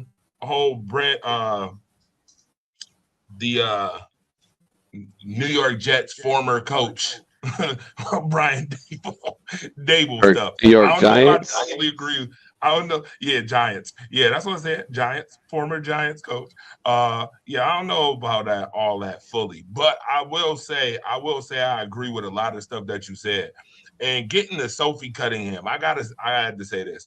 Y'all being real nice about this whole situation. I'm not gonna be nice. I'm just gonna say this. I'm tired of y'all using certain shit to gain viewership. Well, people want to say stuff because they think if they say something or poke a certain issue, that some new followers gonna get added to them, and they gonna get some newfound attention. And they gonna get some new praise and some new and some new validity to her bench warming ass. Sophie Cunningham, bruh, ain't nobody stupid.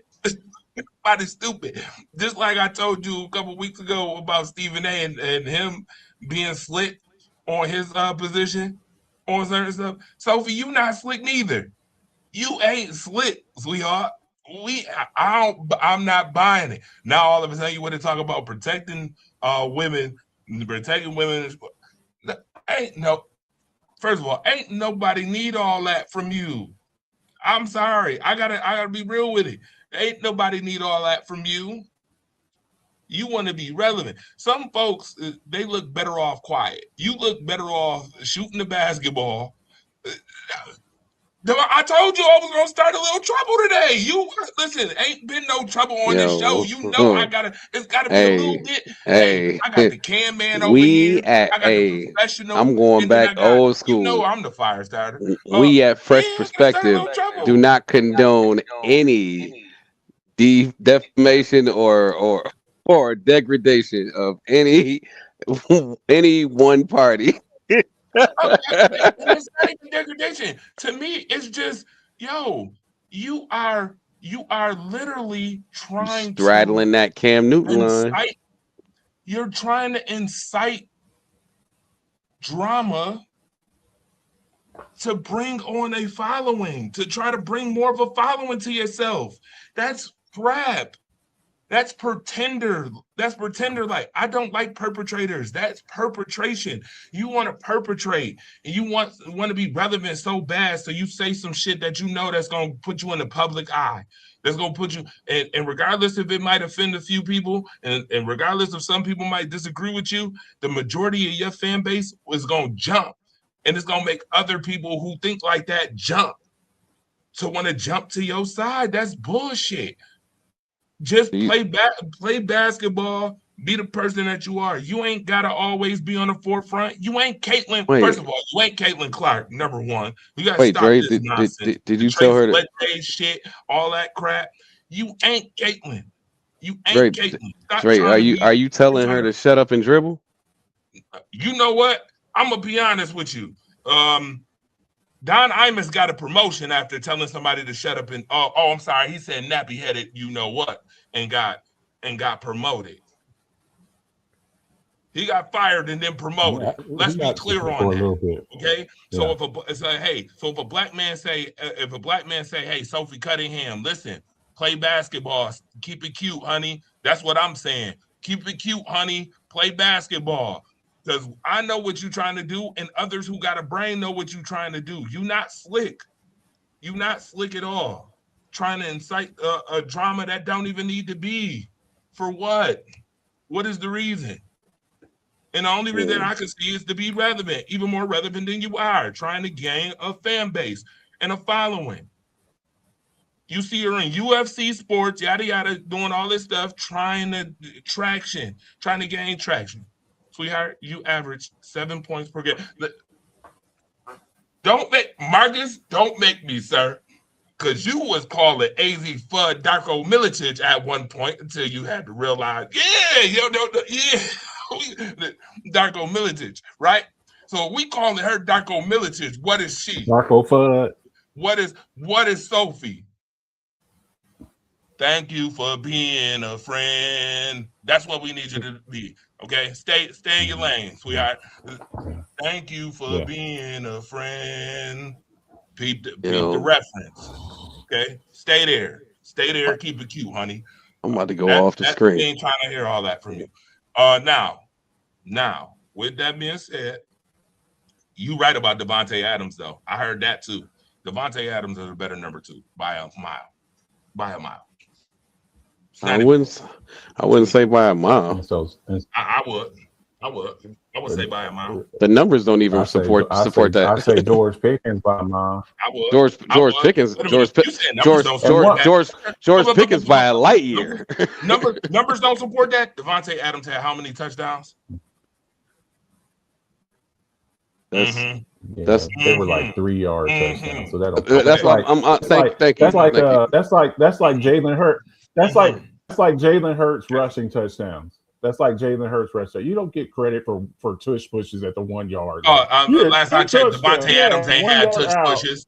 Devontae Adams didn't have tush pushes. Y'all better stop this. Oh, he's making a correlation. He had 5 yard touches. Yeah, the correlation is weak. The correlation is touchdown catch. Hey, who had more receiving yards last year? That's fine. Hey, when you got Puka Nacua. Wait, no. Who had more receiving yards last year? Yeah. Who had more targets? Who had more receptions? Yeah. I'm sure it was Stephon Diggs. Who had more impact? Stephon Diggs. Stephon Diggs. His team went to the Super Bowl. Where did the Rams go? His team went to the Super Bowl. I don't give a damn. You know wait a minute. You know damn well that they ain't go to the damn Super Bowl because no damn Stephon Diggs. If you see they went to the Super Bowl. Oh shit. He was okay. All right. Offensively. All right. You could keep trying to play. You can keep trying to play Steph if you want to. I'm gonna say this. Wait a minute. Whoa. I'm gonna say this. When I say all this, I say this in no disrespect to Stephon Diggs. No disrespect. Respectfully. Dre, what you're about to say is not relevant to the conversation. Let me ask you this: do they get the number 1 seed without Stephon Diggs? I'm a number 2 seed. Do they get the number 2 seed without Steph Diggs? Hold on. Like this. Are we allowed to play plug and play? Can we do the plug and play? You have to play plug and play. No, Marcus. I'm fine with this. Play plug and play with who was available, and then tell me if they get there with who was available. With Devontae Adams it's on the trade block. And I took Stephon Diggs out. Yeah, and the last time Devontae Adams played in a cold weather environment, New York Jets, what happened? Sir. With his quarterback. You tried it. Stephon Diggs played where? Marcus? Not with random. Not with Derek Carr. He went and played with his quarterback and was ass for 4 weeks. Guess what? Derek Carr ain't Aaron Rodgers either. He ain't Aaron. Here's the chemistry. You shouldn't need a camp. He played in Green Bay. Man, miss me with that. Here's a stat for here's a stat for you. Bro, here's a stat for you. Here's a stat for you. Devontae Adams them going to Oakland or Vegas, whatever you want to call it, and the Jets and been ass. He didn't have a resurgence until been ass. Last I checked, he was a ass. Whatever excuses you want to give, ass. Excuses. I don't do excuses. Meanwhile, people like DeAndre Hopkins, Steph Diggs, people like that, don't matter who's throwing you the ball. Whenever you get through, mix me with the BS. Like I said, Marcus, I gave Steph. Did I not give Devontae Adams the edge? Marcus, did I not give Devontae Adams the edge? I gave you. I just said it's not by a freaking mile. What you're not gonna do is disrespect my man Steph Diggs because I didn't disrespect him. That by saying it's not a mile, I'm not disrespecting him. That's not disrespect. That is me saying that Devontae Adams is the better number 2. So that's me saying that. I said slightly better. Wait a minute. No, Marcus. Don't let him get away with this. You said in Vegas he was ass. Is that what you said? That's what I'm saying. Goes down. Okay. I guess having 1,516 yards and 100 receptions is ass. Ass. Ass you? Ass. Please. Divide. Ass. I'm sorry, sir. Derek Carr and Jimmy G. But Derek Carr and Jimmy G. Sir. Stop the cat. Well, he was complaining about. Well, he was complaining about. Stop the cat. He was complaining about Jimmy G. Yo, go back to Hard I Knocks. think okay. Talk about. Let me jump in here. Let me jump in here. He had, wait a minute, and then I wait a think minute, Ass is Marcus. a bit of And a then the stretch. I next think year, Ass is a he bit. had 1,144 yards and 103 catches. Oh my goodness. You said Ass- That was with Jimmy G. he had 14 touchdowns in 20. That was in with Jimmy G. 2022. And that was with Jimmy And G. that was with Jimmy And that was motherfucking with Jimmy G. G. What was in 2022? What was it in 2022? And that's where he was at. And that's why he went. He was on air, and you can see this on YouTube or wherever you go. Right back to And he Hard came Knocks. back to the sideline, and he said, Devontae Adams didn't even loud hardly during a play game- in 2024. What is he talking about? Sir, how many games did Devontae Adams play in 2024? and he says, "I gotta." He played in 14 games. No, he played in how many? 14 games. He played in 3 games with Vegas. In the other 11 games, he played with the Jets because he cried his fucking way. Yes. Right. He played right. He played 3 games. 3 games. So how you gonna say his whole tender in Vegas was ass then, sir? With Jimmy Make G. it make sense. Make With it make G. sense. Oh, I With didn't Jimmy say G. it. With You just said, man. I did not bro, say you just his heard Jimmy entire G. tenure. this man. I did not say his entire tenure. I said You in said Vegas. his I said in tenure. Vegas he was ass, and with the Jets he was How? ass. Again, I'm gonna specifically ask again. How? When you have I gave you the fucking criteria. I said when shit got bad, when you got a lackluster hang on. quarterback, you start fucking crying, and you find your way out of there. And you went to your motherfucking quarterback, and it was still ass. The criteria I gave you. criteria is Oh, boo-boo Okay, shit. well, okay. I don't Hang on. I gotta That respond. criteria is Hang on. boo-boo No. shit. Hang on. I ain't said nothing. I gotta respond to this. We can't. Let's not use the term "cry our way out of a place," because I saw a certain wide receiver in Buffalo who led the league in Damn, targets thank for you. 4 Be years. hypocritical. Stop the Cried cat. his Stop way out the of cat, Buffalo. bro. Well, Stop let's the not cat, use that. professional. I think we need to. I think we need to be very Yeah, careful don't be a how we professional use the cat term teller "cry right our now, way out of." Devon. And you're Don't be using a it. cat And hang teller, on, bro. Andrew. You're capping. Andrew hang on. Andrew used your brother. Andrew used your brother to go on social Capping. media and Hella say, heavy. "Get Hella heavy. get And Big his Bro quarterback, out of what, because flow." he played I don't with think that Derek he's Carr in gonna. I don't college? think he just said that. That was his quarterback? I don't think he just Aaron said. I Rodgers don't was think his he just quarterback. said. Hang on, Marcus. Dre. Hang on, Dre. Hang on, Marcus. Dre. Hang on, Dre. Hang on, Dre. I don't think he said that.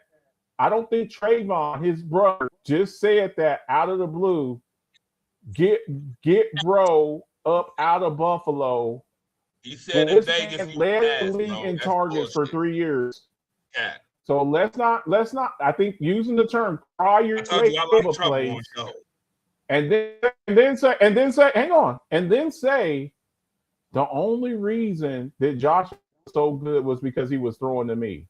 I think that was a symbiotic type relationship where both of you all benefited from each other. But to go on a social media platform and say and imply and make an innuendo that the only reason that Josh Allen became the type of quarterback that he became was because of you, and then crying our way out of a place.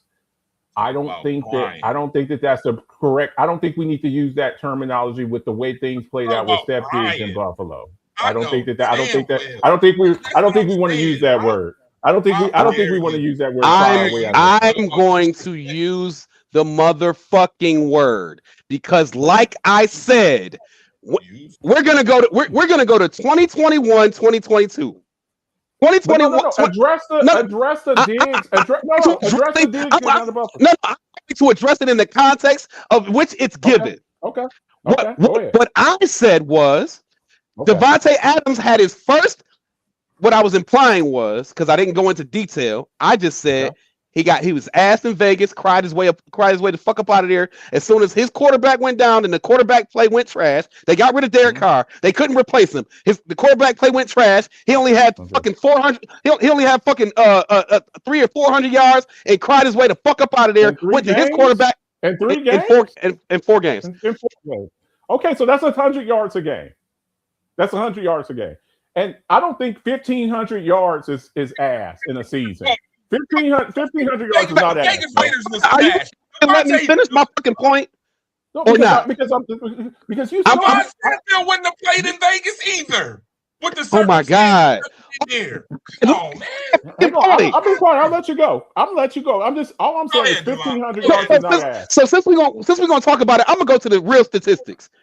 Devontae Adams had 209 yards, 1 touchdown in 3 games before he cried his way the fuck up out of Vegas. Went to the Jets, only played 11 more games, only had 800 yards. Okay.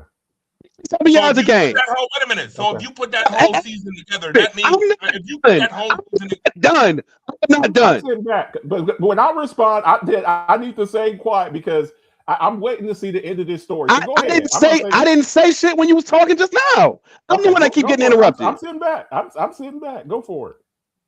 The point about this entire ordeal is last year with the Rams, Devontae Adams played in 14 games, 789 total yards. That's where I started. Wow. The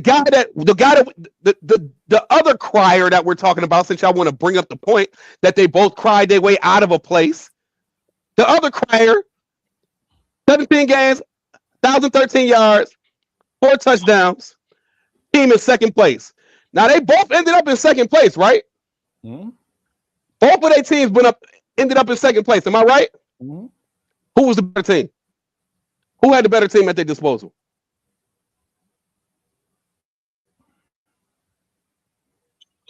I'm going to be honest, and you may not like it. You may not like this answer. I think that are we talking about last year? Or are we talking about their last stop? What are you asking me here? Last year as a whole, who was the better team as a whole? The Rams. Okay. I think that the Rams. That's the answer I was looking for. Now, last year as a whole, whose defense was better? Patriots, right? By far, right? I think New England's defense was better than the Rams' defense. That's what I said. The Patriots' defense was better, right? The Patriots' defense better than Rams. And where do you get a good reflection of of whose defense is better in the playoffs, right? Yes. So, is it fair to say, given how lackluster Drake May's performance was throughout the entire playoffs, outside of the first round, is it fair to say that without Stephon Diggs, they wouldn't have been in second place? But let me also, yes, I agree with you. But hold on. Let me respond. No, because I also want to give credit where it's due, because Dre did point out a good point.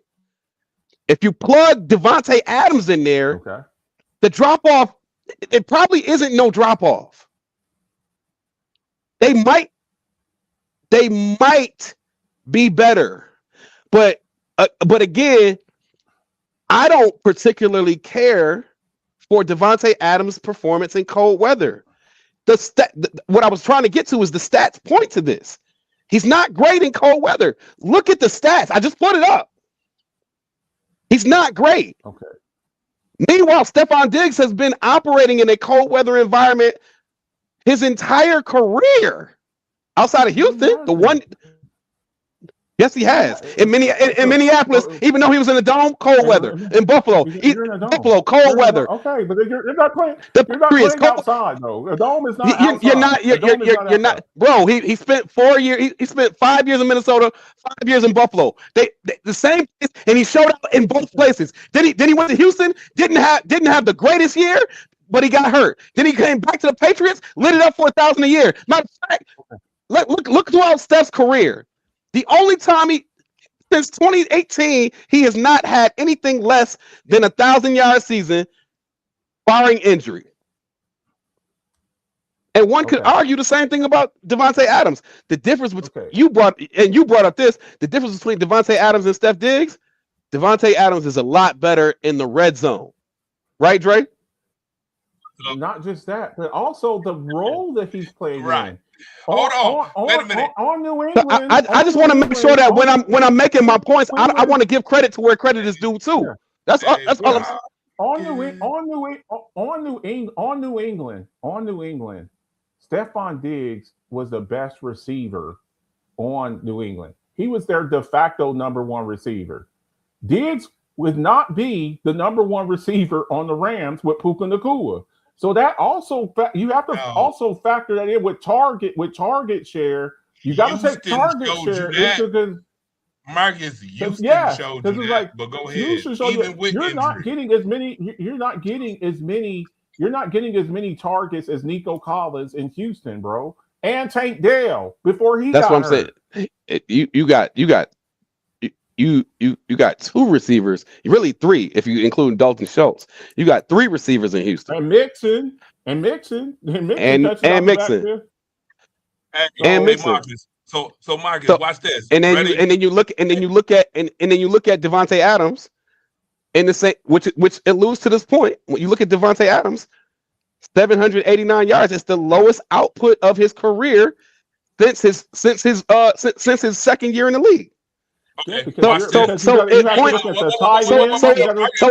to the same exact thing that you just. It points to the exact same point that you made.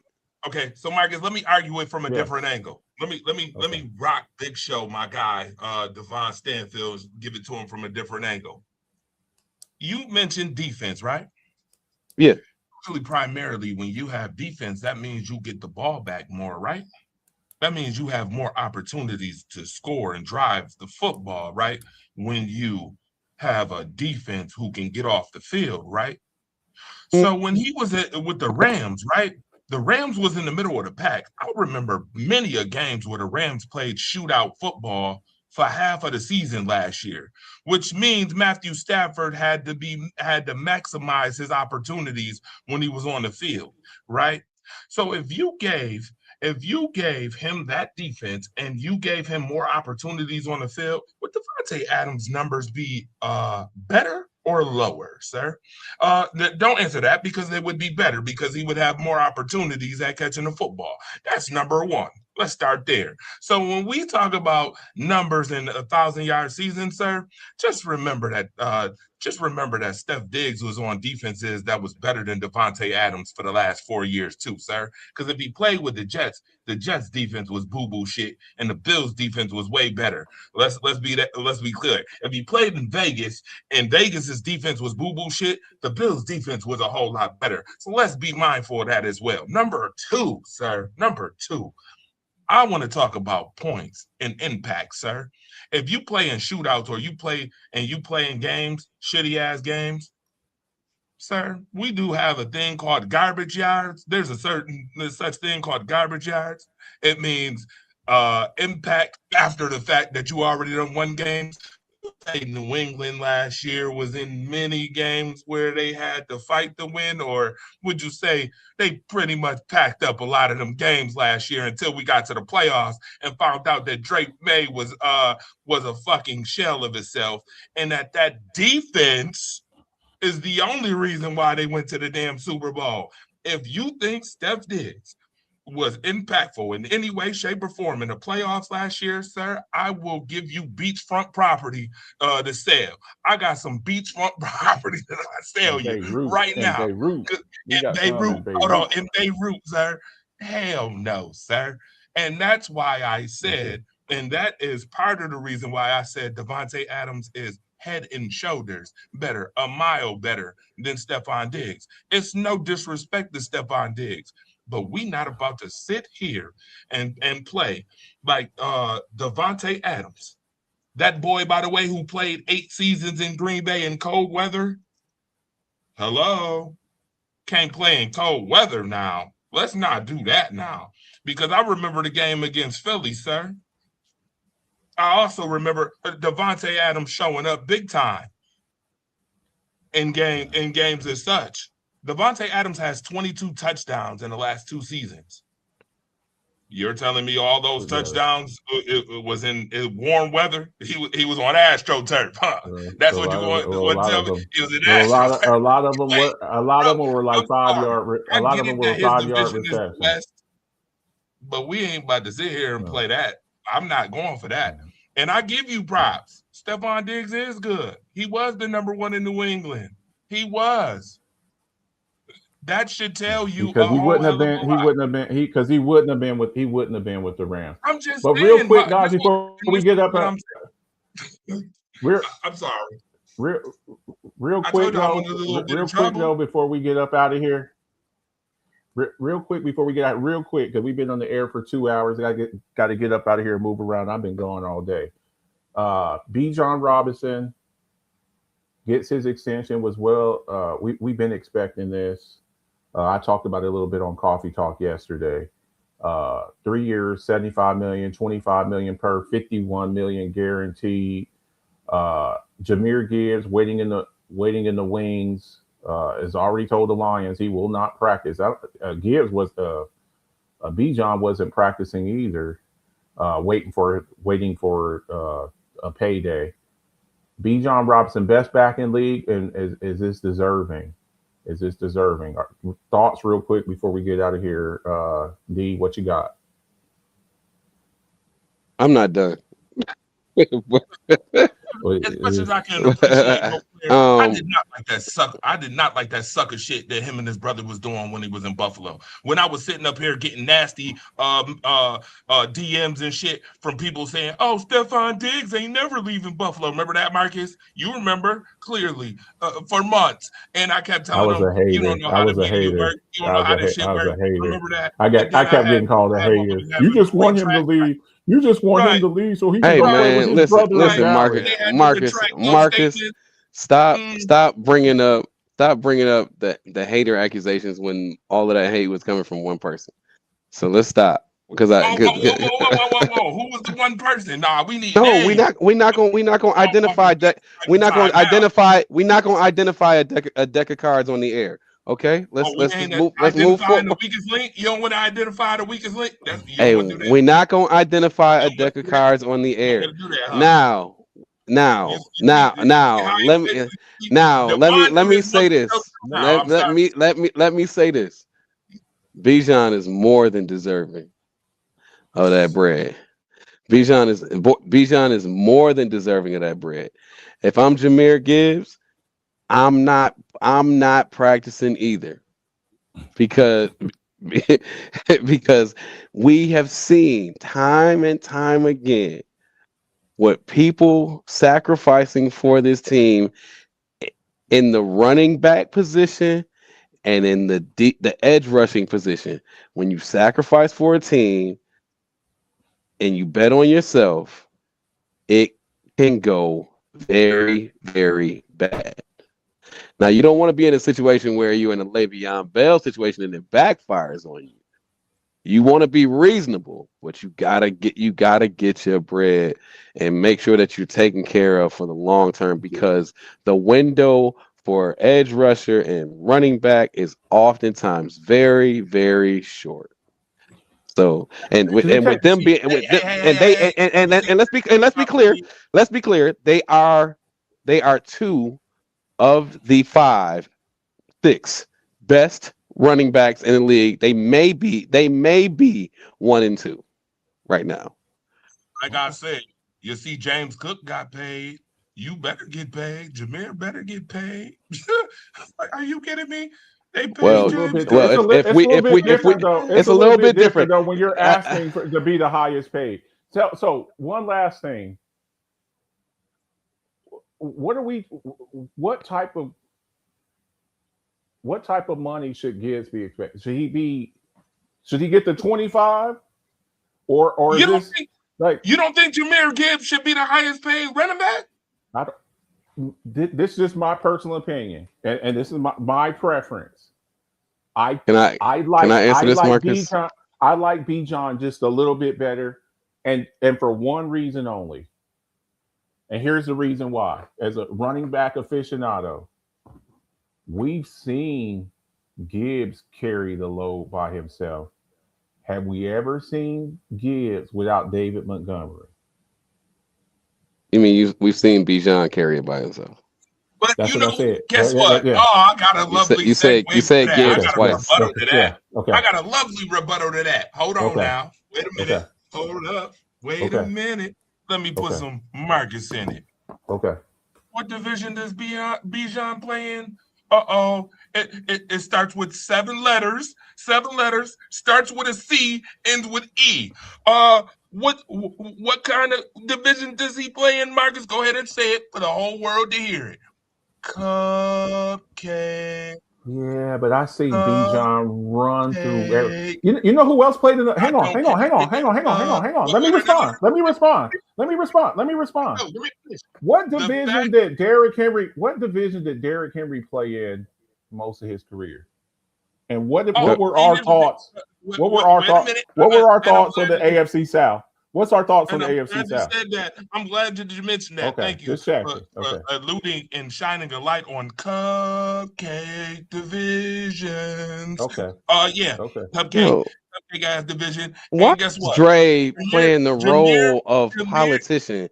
He Yes, call out yeah, you peeping, call out yeah, people I'm definitely- for avoiding I'm definitely- answering the question all the yeah. time. Stop playing politician and answer the question. Absolutely. I do. And I'm going to answer the question. We thought he was damn good in Tennessee. He was running through folks in Tennessee. We thought he was damn good. But that does not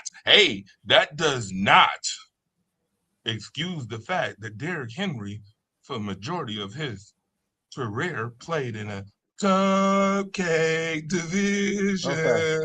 Okay. And So wait a minute. Jameer Gibbs plays in a division where any 4 teams in that division can I go understand to the that, playoffs. but it's a little bit different when you're splitting touches with David Montgomery. That's the point that I'm trying to make. And I understand that. I understand We've never seen Gibbs. Yes, that's a little bit different when you're not taking the pounding and the wear and tear. And it's a lot different when you playing real competition too. He's still not going. He's still not going to be carrying the load. He's still not going to be carrying the load by himself because they got. About to sit here and act like Jameer Gibbs don't catch passes out the backfield. He's still not going to be carrying the load by himself because they went out and got Isaiah Pacheco. So he's still not going to be. He's still not going to be carrying. Isaiah Pacheco. His situation is not going to be like. It doesn't matter. It doesn't matter. He was a franchise running back for Kansas City for some years. Like Atlanta got rid of Algier, so it's Bijan and nothing else. That blew my mind, man. That blew my mind. So Bijan deserves every penny.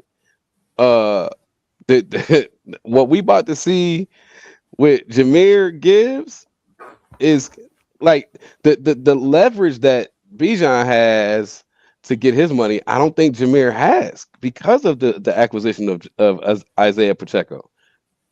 They can, because Jared Goff has been so good.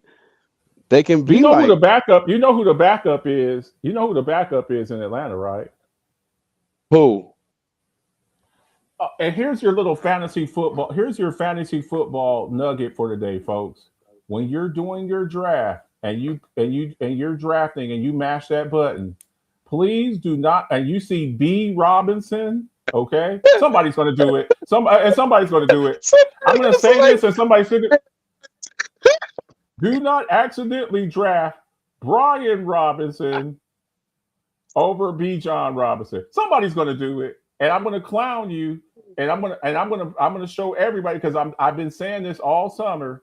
Brian Robinson's a really good back. He's a hell of a back, but he's not Bijan Robinson. Don't just look at B Robinson and draft Brian Robinson with the #1 overall pick, because we will clown you. And somebody's going to do it in one. I run 3 football league. I run 3 fantasy football league, and somebody's going to think they got it. They're going to have the #5 pick, and they're going to draft Brian Robinson over Jamar Chase, and you're going to be mad as hell. So just there's your fantasy football nugget there for today. Okay, don't do it. Somebody's going to do it. Somebody's going to do it though. Somebody's going to draft Brian Robinson. That person that's gonna do it is gonna be a walking performance enhancing drug. Now, Marcus, hit him with those 2 words. Hey man, y'all have a good one. We appreciate y'all, man. I'll be live tomorrow. I had some legal stuff I had to attend to, so there will be coffee talk tomorrow. And that's what you calling that? That's what you calling that? That's what you calling that? Some legal stuff. Some legal stuff I had jury duty. Okay, but there will be coffee talk tomorrow and Friday night, 10 o'clock East Standard Time. My lovely co-host and myself, Alphabets Football Show, division by division breakdown. We'll be doing the Souths, AFC South, NFC South. Make sure y'all tune into that on Facebook and YouTube. And we will be back next week for World Class Wednesday. We appreciate everybody tuning in. For sure. Yeah, that's really why I'm doing it, because don't nobody care. Y'all have a great one. Appreciate everybody comes through, shows love over here to myself and D Stanfield, the professional, and the Firestar. Okay, we'll be back next week. See ya.